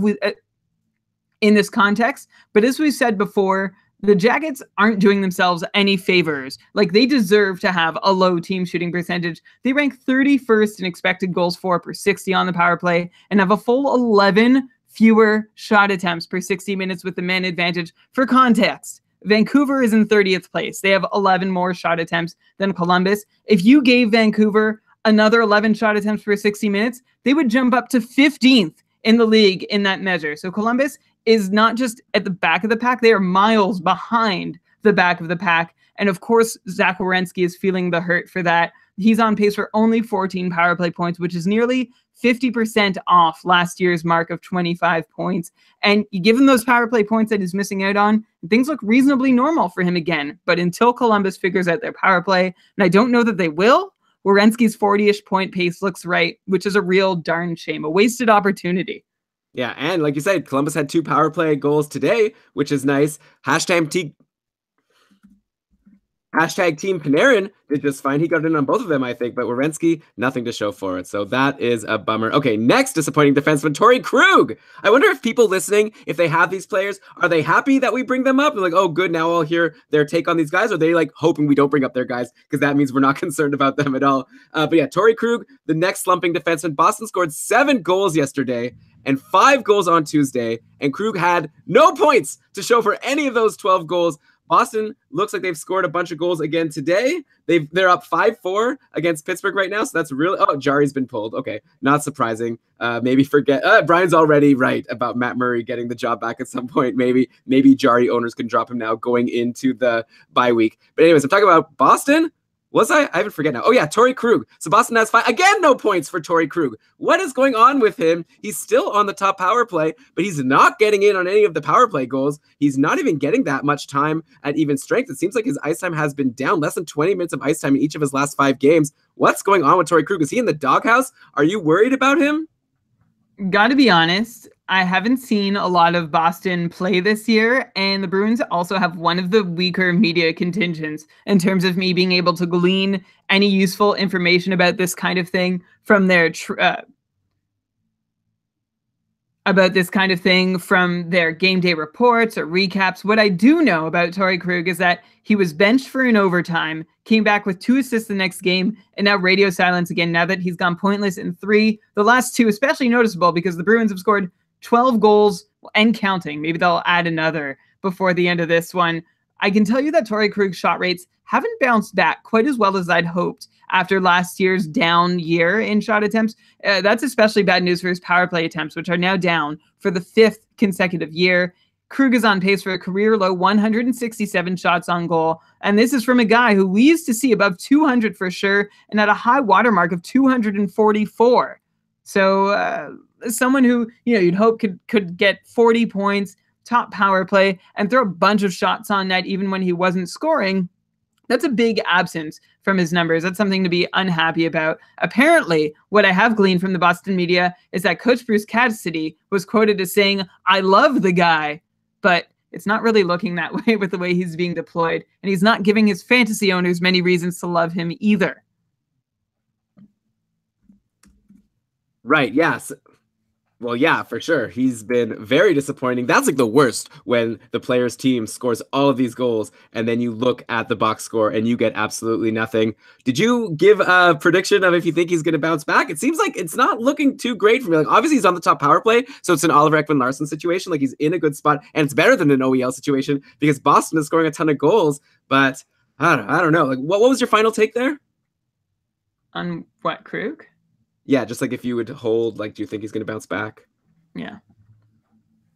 My final take is I honestly don't think I have the info to have a final take. It's really unfortunate. Like, I'd be watching his minutes. I'd be watching his power play deployment. I'd adjust my expectations for shots on goal. And I would start considering, like, if Jared Spurgeon happens to be out there, that's a switch I'd be ready to make. Damn. Yeah. Well, I don't know if I disagree, but also I think I would still be holding Krug a bit longer. As long as he's on that top power play, it's really hard to let go of someone on a top power play with the likes of Bergeron, Pasternak. Sorry. Sorry, everybody.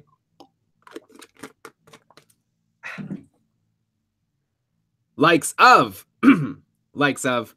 Bergeron, Marchand, Pasternak, Danton Heinen. I guess sometimes it's like so many good names. How can you drop someone like that? Though, I mean, he's not producing. It's frustrating. Okay, one more slumping defenseman, Dougie Hamilton. This is one I think we might be able to agree on. I'm curious to know where you'll go with him. He scored yesterday versus Anaheim. Before that, he was pointless in 5. He's on the second power play. Like, Brody finally got bumped from the top power play, but it didn't help Hamilton at all. It was Giordano who got the spot on PP1.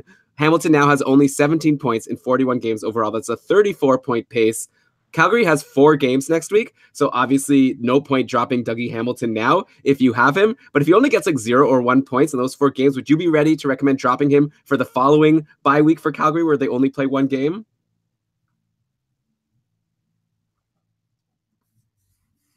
I hadn't actually framed my answer around that question, so let me That's okay. You could just sort of like start talking about him and then get to him at the end. Okay.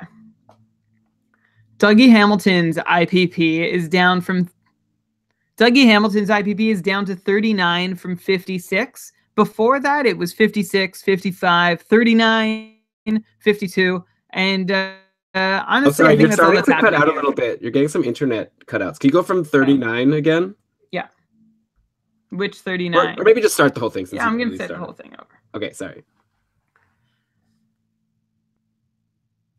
Dougie Hamilton's IPP is down to 39 this year. That's from 56 last year. The year before that, it was 56, 55, 39 again, 52. So, I mean, this isn't unfamiliar territory for him in terms of IPP, but it's also lower than we've come to expect for the majority of his time in the NHL. And honestly, I think that's all that's happening here, which means I think Hamilton can do better than he has. And you know what? He's not quite as painful to hold on to as some of the other defensemen we've discussed, because he has a reputation for throwing a lot of pucks on net, and those pucks are still being thrown on net. So, no, I would not drop him for the bye week. Just to be clear, I would not drop Torrey Krug just yet either, but it's time to start considering your other options. Okay, that's fair. So you like Hamilton. I guess that's one of my flaws maybe in fantasy. I'm never a fan of a defenseman not on the top power play or a forward not like in the top 6. You know, and that's why I get burned by Nazem Kadri every year. Anyway, speaking of Nazem Kadri, by the way, I didn't even plan this, but I wanted to next bring up JVR on Toronto, who is cold. So we're done with defensemen, but James Van Riemsdyk, he's ice cold. He's been playing with Marner and Bozak just like last year, still on that power play, but he's pointless in 4. He just has 8 points in his last 19 games. And even worse, he's not throwing those pucks on the net as much as he's usually doing. And he only has 40 shots in his last 19 games. That's only like 2 shots per game when he's generally good for 3 shots per game. That's what he's been in the previous few seasons. So what's going on here with JVR? 19 points in 23 games to start the season, and now this atrocity. Will he get back to his like 240 plus shots and 60 plus points form, or is maybe JVR finally taking a step back? I think he might be taking a step back, not necessarily because he's gotten worse, but he has lost 80 seconds of even strength ice time per game. That hasn't helped. Sorry, you cut out. You had a lag again. Sorry, can you start over? I don't know why. Nothing you can do. Just start over. Okay. It was seeming like a really good answer, though. Yeah, it was a good start, but now I can't remember what I was saying. You were saying, just start from the beginning. You were saying, I think it might actually be that I think he's taking a step back, right? Yeah. You know, I think he might be taking a step back, but I'm not sure it's all JVR's fault that he's losing a step, because he's also losing 80 seconds of even strength ice time per game compared to last year. So that doesn't help. And he lost a minute of ice the year before that. So overall, he's down from nearly 14 minutes a night to just under 11 and a half. We're talking even strength ice time over the last 2 years. And honestly, that may really be the whole deal. His points per 60 has remained reasonably constant, and his power play scoring is still there, thank goodness. Marner's ups and downs this year haven't helped him either, of course, but you might want to adjust your expectations to closer align with JVR's ice time realities. Okay, Brian, you're doing a great job today, by the way. So many in-depth analyses on all these cold streaks. I got more to throw at you. I hope you're ready for it. I would understand if you were like, Elon, cool it, but I can't, because there's more players disappointing their owners. Okay, so we talked about TJ Oshie's return and subsequent slump last week. Looks like the Caps are trying to wake up TJ Oshie by putting him on line 1 with Ovechkin and Backstrom. So that's great news for TJ Oshie. That will definitely help, and he's still obviously on the top power play. But to me, this seems like really bad news for Evgeny Kuznetsov, who's now stuck with Verana and Tom Wilson on line 2. And Kuznetsov, another one of these guys who had an amazing start to the year, but is now slumping. He only has 1 point in his last 5 games. That was a power play assist, so he's clearly not able to do much at even strength right now. And this line mate situation doesn't seem like it's going to help make things any easier. Curious to know, what's your take on Kuznetsov moving forward? He's still at 39 points in 41 games, so his overall season stats are amazing. But like I said, in his last 5 games, not doing much of anything. Is it time for his owners to try to sell high while he's still looking like a point per game guy? Or maybe you think he's going to be able to bounce back because he's Evgeny Kuznetsov. He's a really good player. He's still on the top power play. Let's not totally overreact here just from a line change that has not necessarily taken root. Those lines in Washington have been in flux a lot this year. Of course, if Kuznetsov is playing with Vrana and Wilson, you need to downgrade your expectations while he's away from the guys he's been scoring with all season long. But look, I have no idea if this sticks. Maybe it's just a way to get TJ Oshie going. Once he's going, he's got his mojo back, and then he can go on another line and things can go back to the way they were. If you have a personal hunch, though, that Kuznetsov is spending the rest of the season with Tom Wilson and Jacob Vrana, sure, go ahead, see if you can get another point per game guy in return. But I would not be so rash to make a move because you're likely not going to be able to get someone who equals Kuznetsov's value when he is on the top line. Well, Kuznetsov's never on the top line, but you're saying at least having a decent winger. Sorry, yeah, when he's got a... Sorry. Yeah, that's what I mean. Okay, yeah, well, Kuznetsov again today. Actually, Washington scored 4 goals against St. Louis. No points for Kuznetsov. So the cold streak continues. I'd be worried about him. Kuznetsov's another one of these guys who I feel like I've been wrong about a lot, where I've said, like, I don't know, I just don't think he's going to be able to keep it up. And, like, I loved him at the beginning of the year when he was playing with Ovechkin, but as soon as he moved off the Ovechkin line, I was a little bit concerned, and here we go now. We'll see if he could bounce back. Okay, another player who had a monster start and is now slowing down. This is maybe the most extreme example, Brayden Schenn, and this is before today, so maybe all of this is going to be moot now because I see that he got some points today. But before today, Brayden Schenn only had 2 assists in his last 7 games and only 5 points in his last 13 games. I've got this St. Louis-Washington box score up right now, and Brayden Schenn, he had an assist. Okay, whatever. He got an assist. Still, he's not doing very well lately. Aside from Tarasenko, nobody on St. Louis has actually been producing reliably lately. Brayden Schenn included. Lines have been all over the place. Scotty Upshall was on line 1 with Schenn and Tarasenko earlier in the week. Looks like today they tried out Yaskin on the first line. Did Dmitry Yaskin do anything? I'm taking a quick look now. Who's Yaskin? Oh. Who's Yaskin? Sorry, again. Who's Yaskin?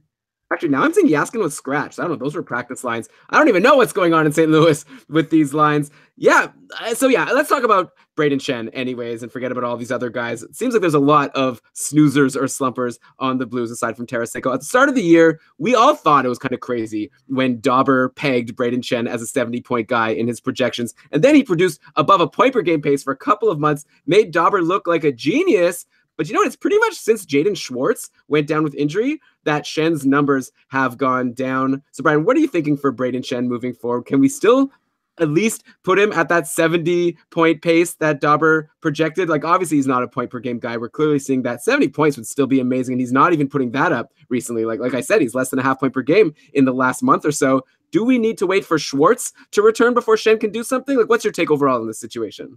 That's probably the optimistic take on this, is that a Schwartz return will fix everything. I'm not sure I'm totally on board with that, though. Brayden Schenn has 12 points in his last 22 games, so like barely a half point per game player for half the season now, yet still on pace for 78 points, which just shows how incredible his start was. And that start fed off of a high IPP and a high on-ice shooting percentage. Of course, having Jaden Schwartz was helpful, but Schenn was bound to fall off regardless of Schwartz's health. My argument all year was that Schenn has played with, my argument so far about Brayden Schenn has been that, look, he played with Voracek and Giroux for years, topped out at 59 points. Perhaps the St. Louis sitch is somewhat better, but I don't know that it's 15 to 20 points better. So I'll expect a 60-point pace rest of the season from Schenn. Maybe he can get up to a 65-point pace once Jaden Schwartz comes back. That's still the optimistic end of things. I'm not someone who is eagerly buying low on Brayden Schenn. In fact, if I own him, I'd rather be trying to sell high and find that person who wants to buy low. Yeah, that makes sense. That makes sense. And Jaden Schwartz, by the way, still, I don't think there hasn't really been any updates. Like, the last thing I'm seeing on Roto World is from December 10th, saying he sustained an ankle injury that will sideline him for quite a while, and said they would wait 6 weeks before even doing a reevaluation. So I guess it hasn't been those 6 weeks yet. We'll maybe get some news in a couple of weeks now, I think, if that makes sense, and find out what's going on with Jaden Schwartz. Who knows? He might even be out for the rest of the season. Hopefully not. He was doing so well. And anyway, since we're on St. Louis, got to talk about their goalie situation. Carter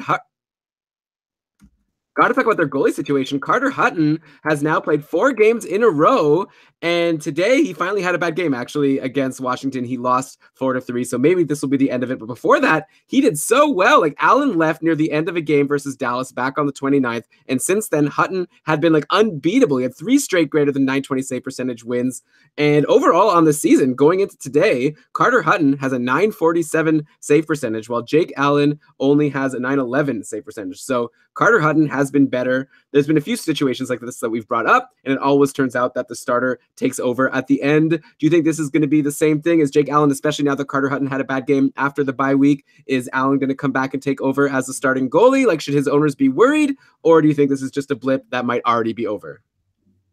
Who is I should have already been on top of this. We mentioned Murray. Who is the other guy we talked about? Bernier? I thought there was another goalie who we were chat room? Anyone? Darling?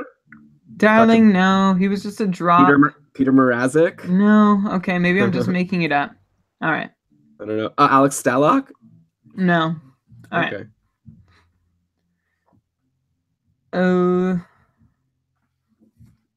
I still expect Jake Allen to be the starter for the Blues this year. Carter Hutton has performed very well for sure, but I still don't see, like, if I'm comparing Hutton and Allen to another goaltending situation we've seen this year, whether it's Rask or Khudobin, whether it's Rask and Khudobin or Murray Jarry, I would say it's closer to Khudobin Rask just because of Hutton's pedigree as not necessarily being up to the job of a full-time starter, whereas we don't know that quite about Jarry yet. Also, I think Allen has had a better season on the whole than Matt Murray.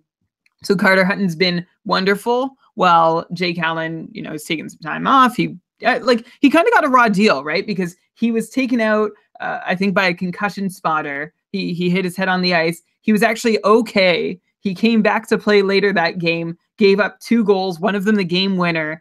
With like 8 minutes left, he gave up 2 goals, and then he hasn't really gotten a chance to see the net since then. So it's not like he totally crashed and burned. I think he'll get back in the net before long. He'll reestablish himself. I don't think Jake Allen owners need be all that concerned.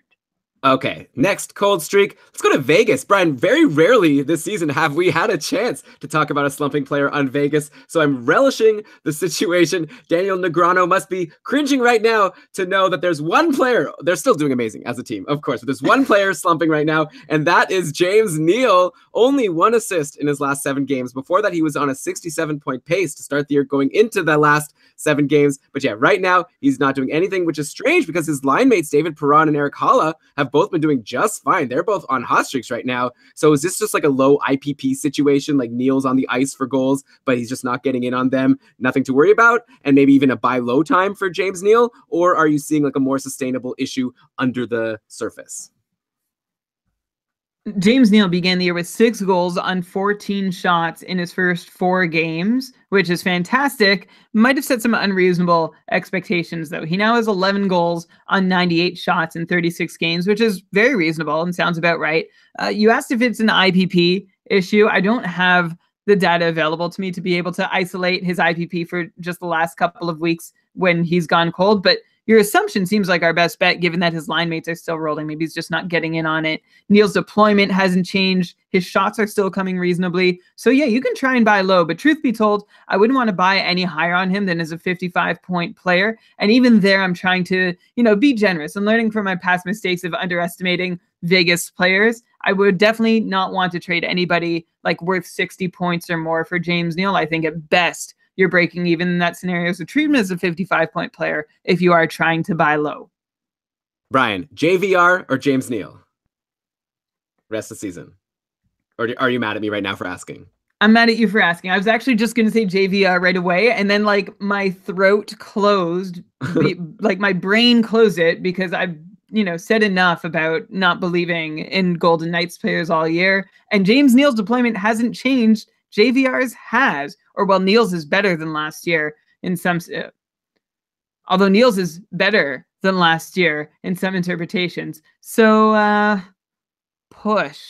I'm going to go James Neal. I'm getting on the Vegas bandwagon. There it is.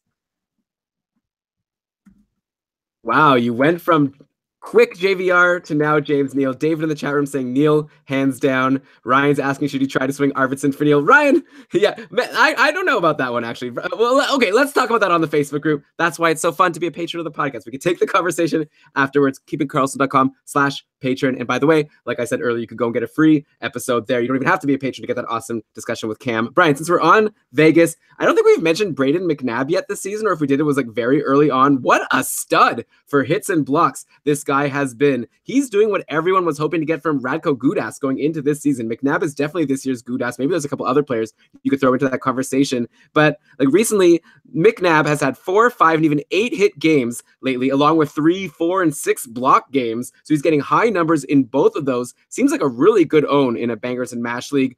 Only one game next week for Vegas, so you don't have to rush to add him right now. But then there's going to be 4 games for Vegas in the following week. Those 4 games, like if you have Braden McNabb, he could probably almost single-handedly, or at least very close to take you to winning your hits and blocks category. He is really valuable in that format. And someone else is really valuable in that format, not on Vegas, but we have to give a shout out to Alex.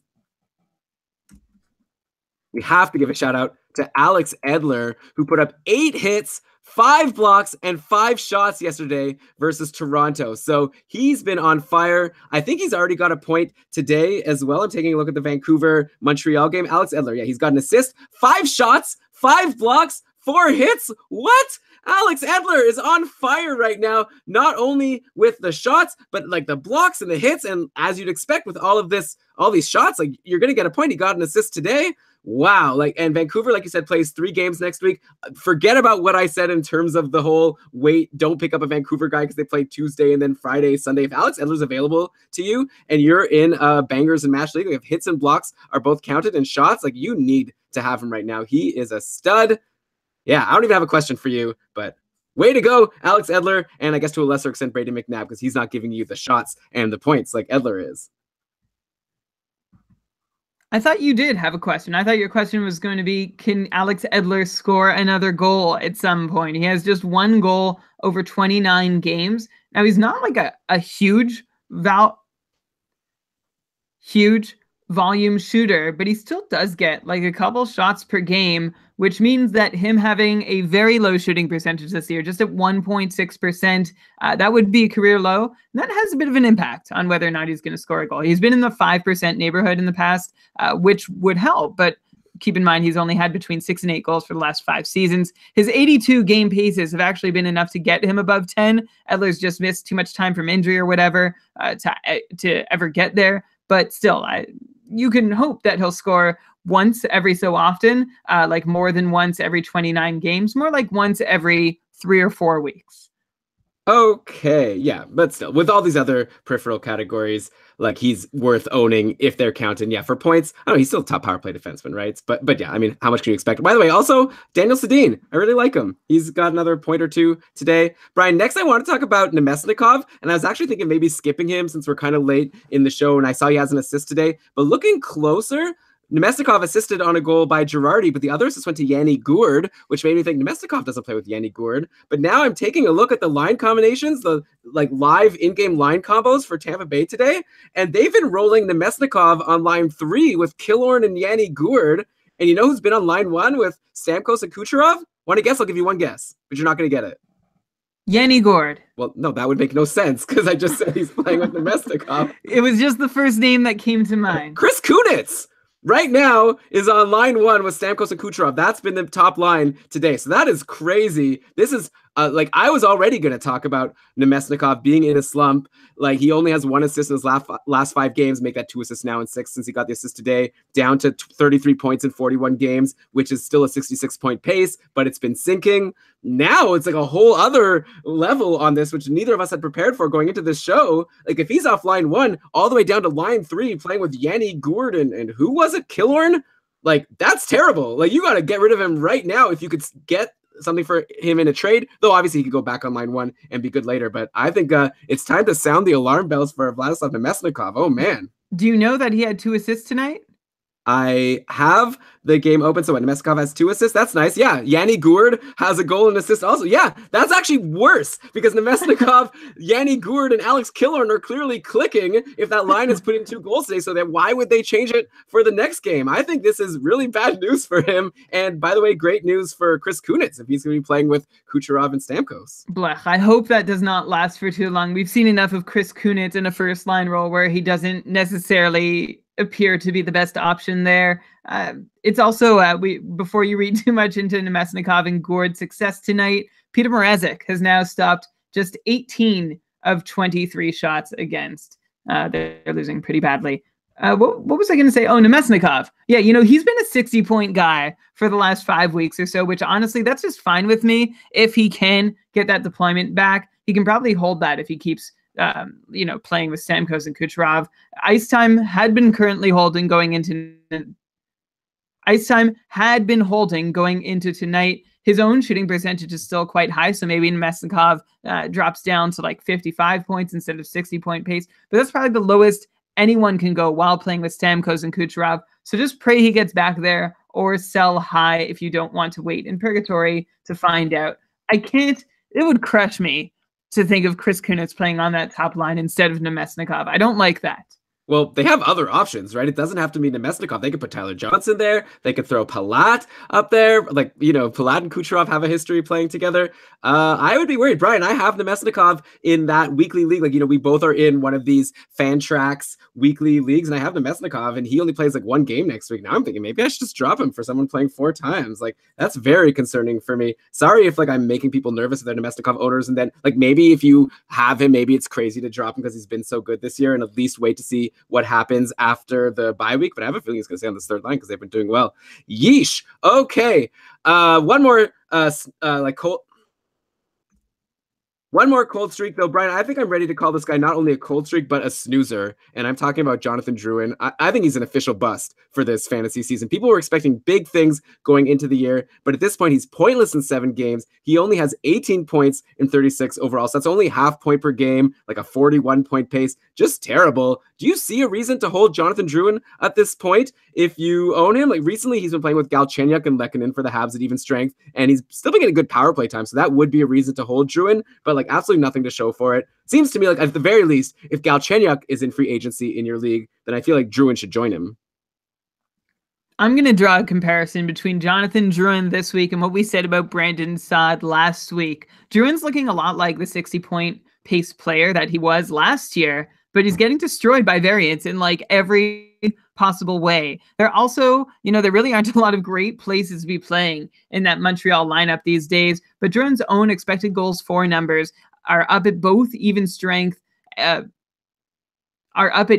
both on individual and team level. So I hold that Drouin is better than his point totals are indicating, but for fantasy purposes, you're forgiven for feeling like you've given enough rope and it's time to part ways if you've held him all this time, and then you're ready to actually go through with dropping him into free agency. You, of course, run the risk of his production starting to better reflect his efforts while he's on someone else's roster. But at this point of the season, like Brandon Saad, you're certainly allowed to run out of patience. I wouldn't blame you. I don't know that your opponents will see him as a great pickup.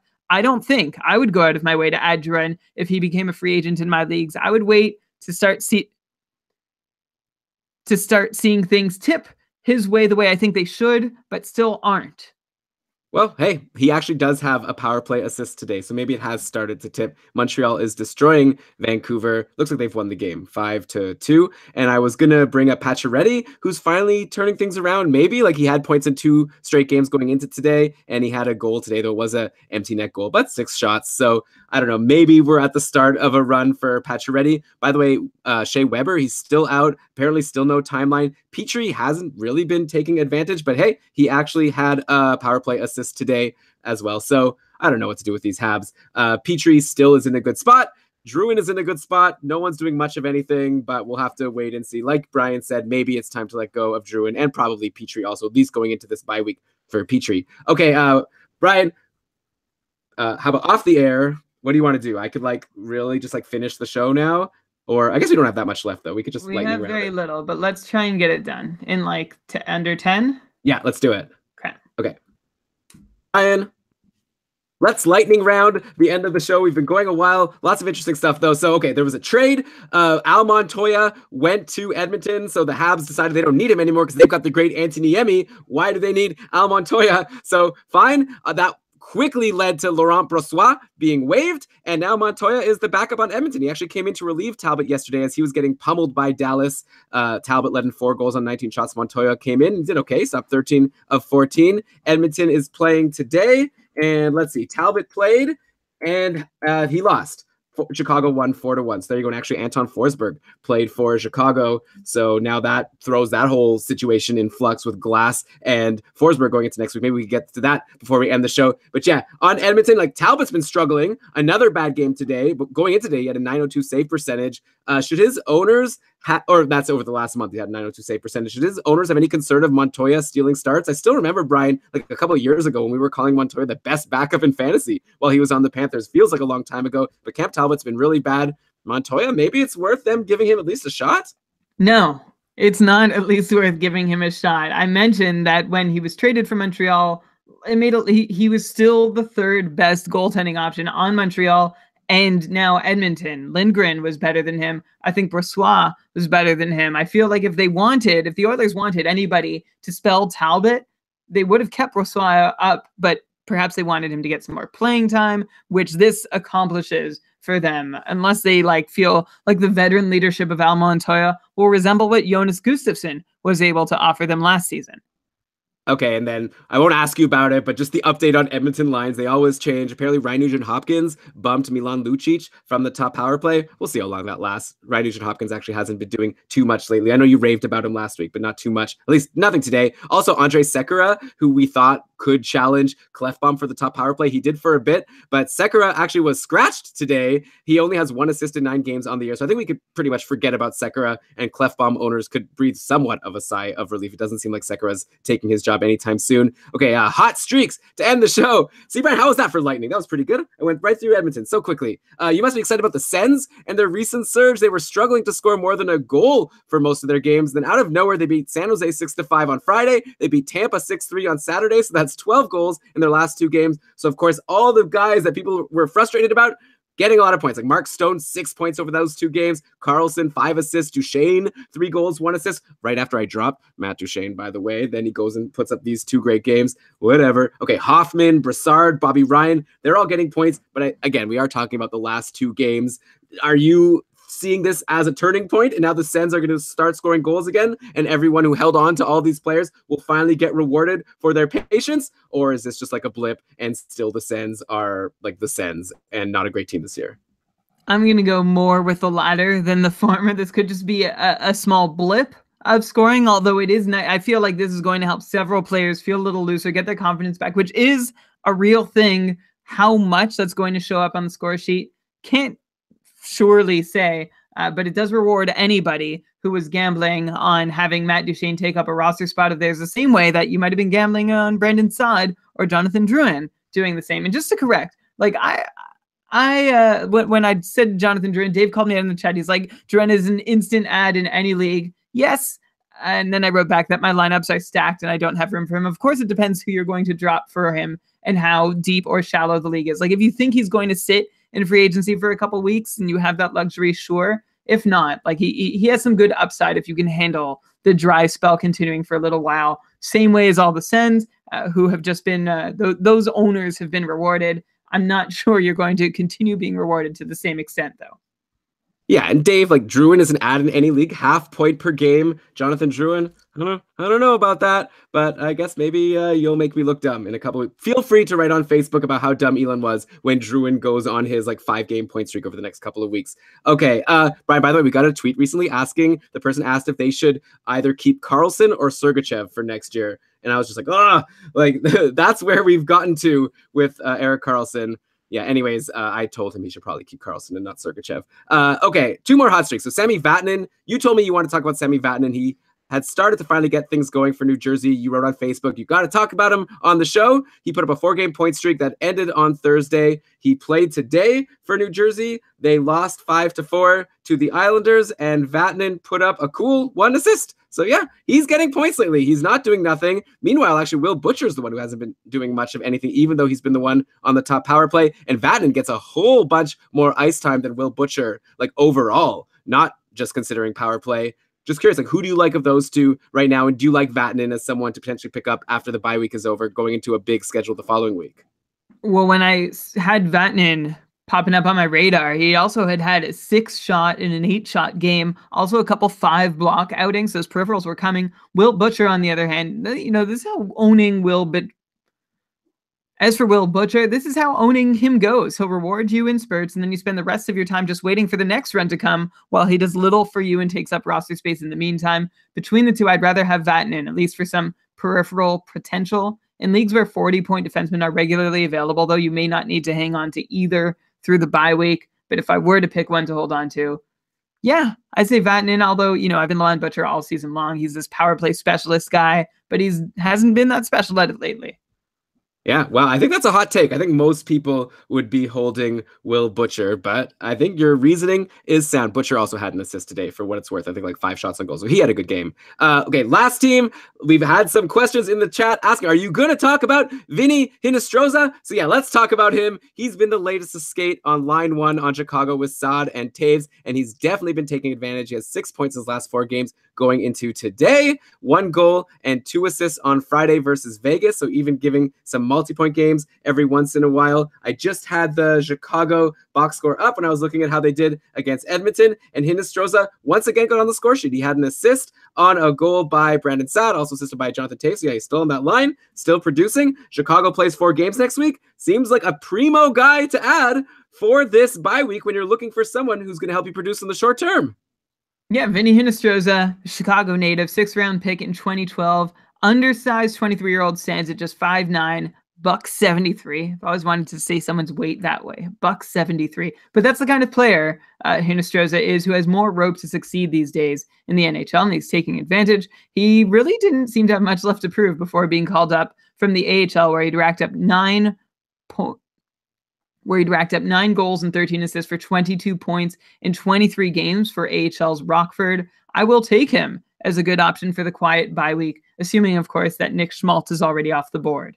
Right, yeah, definitely makes sense. Nick Schmaltz has been great. And finally, the Chicago goalie situation driving me crazy. I added Jeff Glass in the cacuffle, assuming that he would help me in next week's big 4-game week. And now Glass had a bad game against Vegas, which like every team usually has a bad game against Vegas and their goalies usually suffer. But Chicago decided to play Forsberg today against Edmonton, and Anton Forsberg had a really good game. So now, I don't know what to do. Do I hold Glass? Do I drop him for Forsberg? Do I just forget both of them? What's your take on the Chicago goalie situation? Word is Corey Crawford is still going to be out a while. There was a quote that came out a couple days ago that the coach said he'll be back sometime this season. But definitely there was no word on anytime soon. I'm in a league with limited transactions. I get just 30 for the whole year. I had Scott Darling for a long time, was dealing with it. Finally, was ready to move on from him. Added Anton Forsberg. We know that he's done nothing. Jeff Glass should have been the ad for the last couple weeks. So I've got nothing from that roster spot for now. I don't know who's going to be the guy going forward, but I do know that I'm just going to try and will it to be Forsberg by saying he deserves the starting job. I mean, I gave the logic last week that he was picked as the team's backup goalie for a reason. So maybe he gets a little run. He certainly seems to have earned the next start with his performance tonight, which is at Ottawa. So that could work out pretty well unless they score another 6 goals. Yeah, Ottawa's on fire right now. Well, the thing is with Chicago, they play Tuesday and Wednesday. So I guess probably they're just going to do one goalie for each game and then decide for the later in the week games based on how those 2 games go. So maybe I shouldn't be too worried at this point. Okay, Brian, fun episode. It was a big one. It was a long one. We got a crazy week next week. Hopefully we've helped give you guys some tips on what to do during this crazy week. And then we're going to have another episode next weekend talking about the following crazy week. The NHL schedule driving me crazy right now. It's like they don't even care about the people playing fantasy hockey, the people making the schedule. Is that possible? No. Yeah, I wouldn't think so. It's just come on, people, help us out a little bit. But okay, thanks to everyone for listening. We really appreciate you sticking with us. We're into the second half of the season, and it really matters to us to have listeners even all the way to the end, because I know a lot of people stop listening once they realize they're not going to win their fantasy leagues. But hopefully you're enjoying it, even if you're not winning your league. But if you're listening, you're probably doing pretty well, I would think. If you want to help out the show, we always appreciate a 5-star review on iTunes. We would take a Twitter follow if you want to follow us. We try to give you some good content. I had a really funny tweet. I thought I had the gif of the Backstreet Boys going bye bye bye in reference to the bye week. 1 like. I don't know why. You guys are crazy for not liking that tweet, but that's fine. Brian, you wanted to. If only KK Tweets Explained had told everyone exactly what it meant, it might have gotten more attention. Yeah, well, I mean, I feel like that wasn't too complicated. I said something like looking at the schedule next week is crazy, and then it had the GIF, bye, bye, bye. Anyway, follow us on Twitter at Keeping Karlsson. Give us that 5-star review on iTunes if you'd be so kind. Check out keepingkarlsson.com/patron if you want to support us and get a bunch of bonus episodes and a free bonus episode with Cam Robinson talking about prospects last week, which was a lot of fun. But Brian, with that, let's cue the outro music. And why don't you go ahead and read us the credits? All right, this episode of the Keeping Karlsson Fantasy Hockey Podcast was presented by Dauber Hockey and supported by our patrons, including we have 10 patrons who have been with us for 3 years. There actually might be more, but the way Patreon shows us the dates, it's not always easy to tell. But the 3 people who, like, I don't think have ever edited their pledge, like completely uninterrupted support. Thank you very much. Jeff M., Ed H., Cam D., Aaron L., Christopher P., Josh W., Finn C., Paul B., Ricard S., and Mark Z., because we're in Canada. Thank you so much for your long and consistent and unwavering support. This episode, if you want to join them, head on over to keepingkarlsson.com/patron, sign up, and don't touch anything for 3 full years. This episode was researched with help from Dauber Hockey, Frozen Pool, Dauber Prospects, Corsica, The Athletic, Hockey Reference, Hockey Viz, Natural Stat Trick, Hockey Database, Elite Prospects, Roto World, and Fantrax.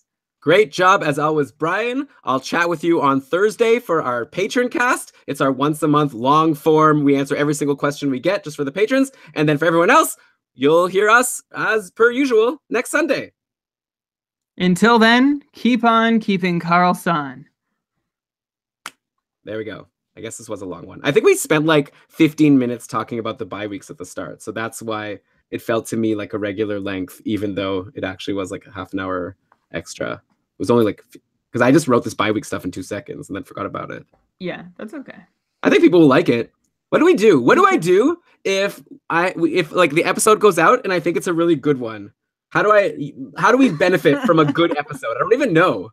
Like if I'm like, I think that was a good one. Doesn't change anything. People decide to listen again the next week.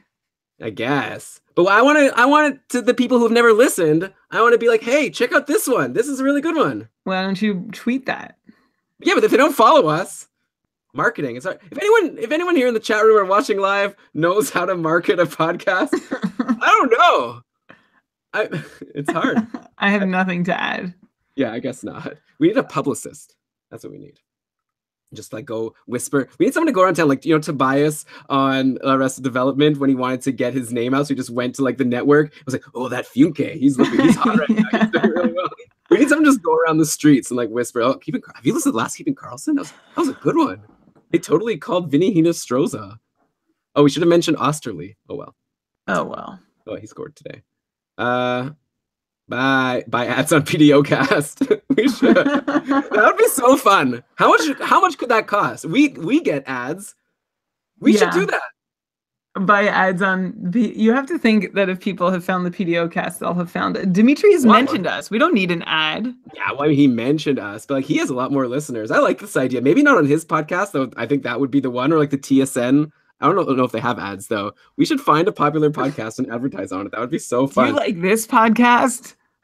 Yeah, well, like the thing with the PDOcast, that's what Dimitri said when he brought us up, right? He was like, oh, I don't want to talk about fantasy. You can listen to Keeping Karlsson for that. And then he moved on. But like, that would be perfect. He'd do an ad. Hey, you clearly like hockey. You want to learn about advanced stats? Do you play fantasy hockey? In that case, check out Keeping Karlsson. And we could tell him, we could give him copy. We could make him like compliment us so much.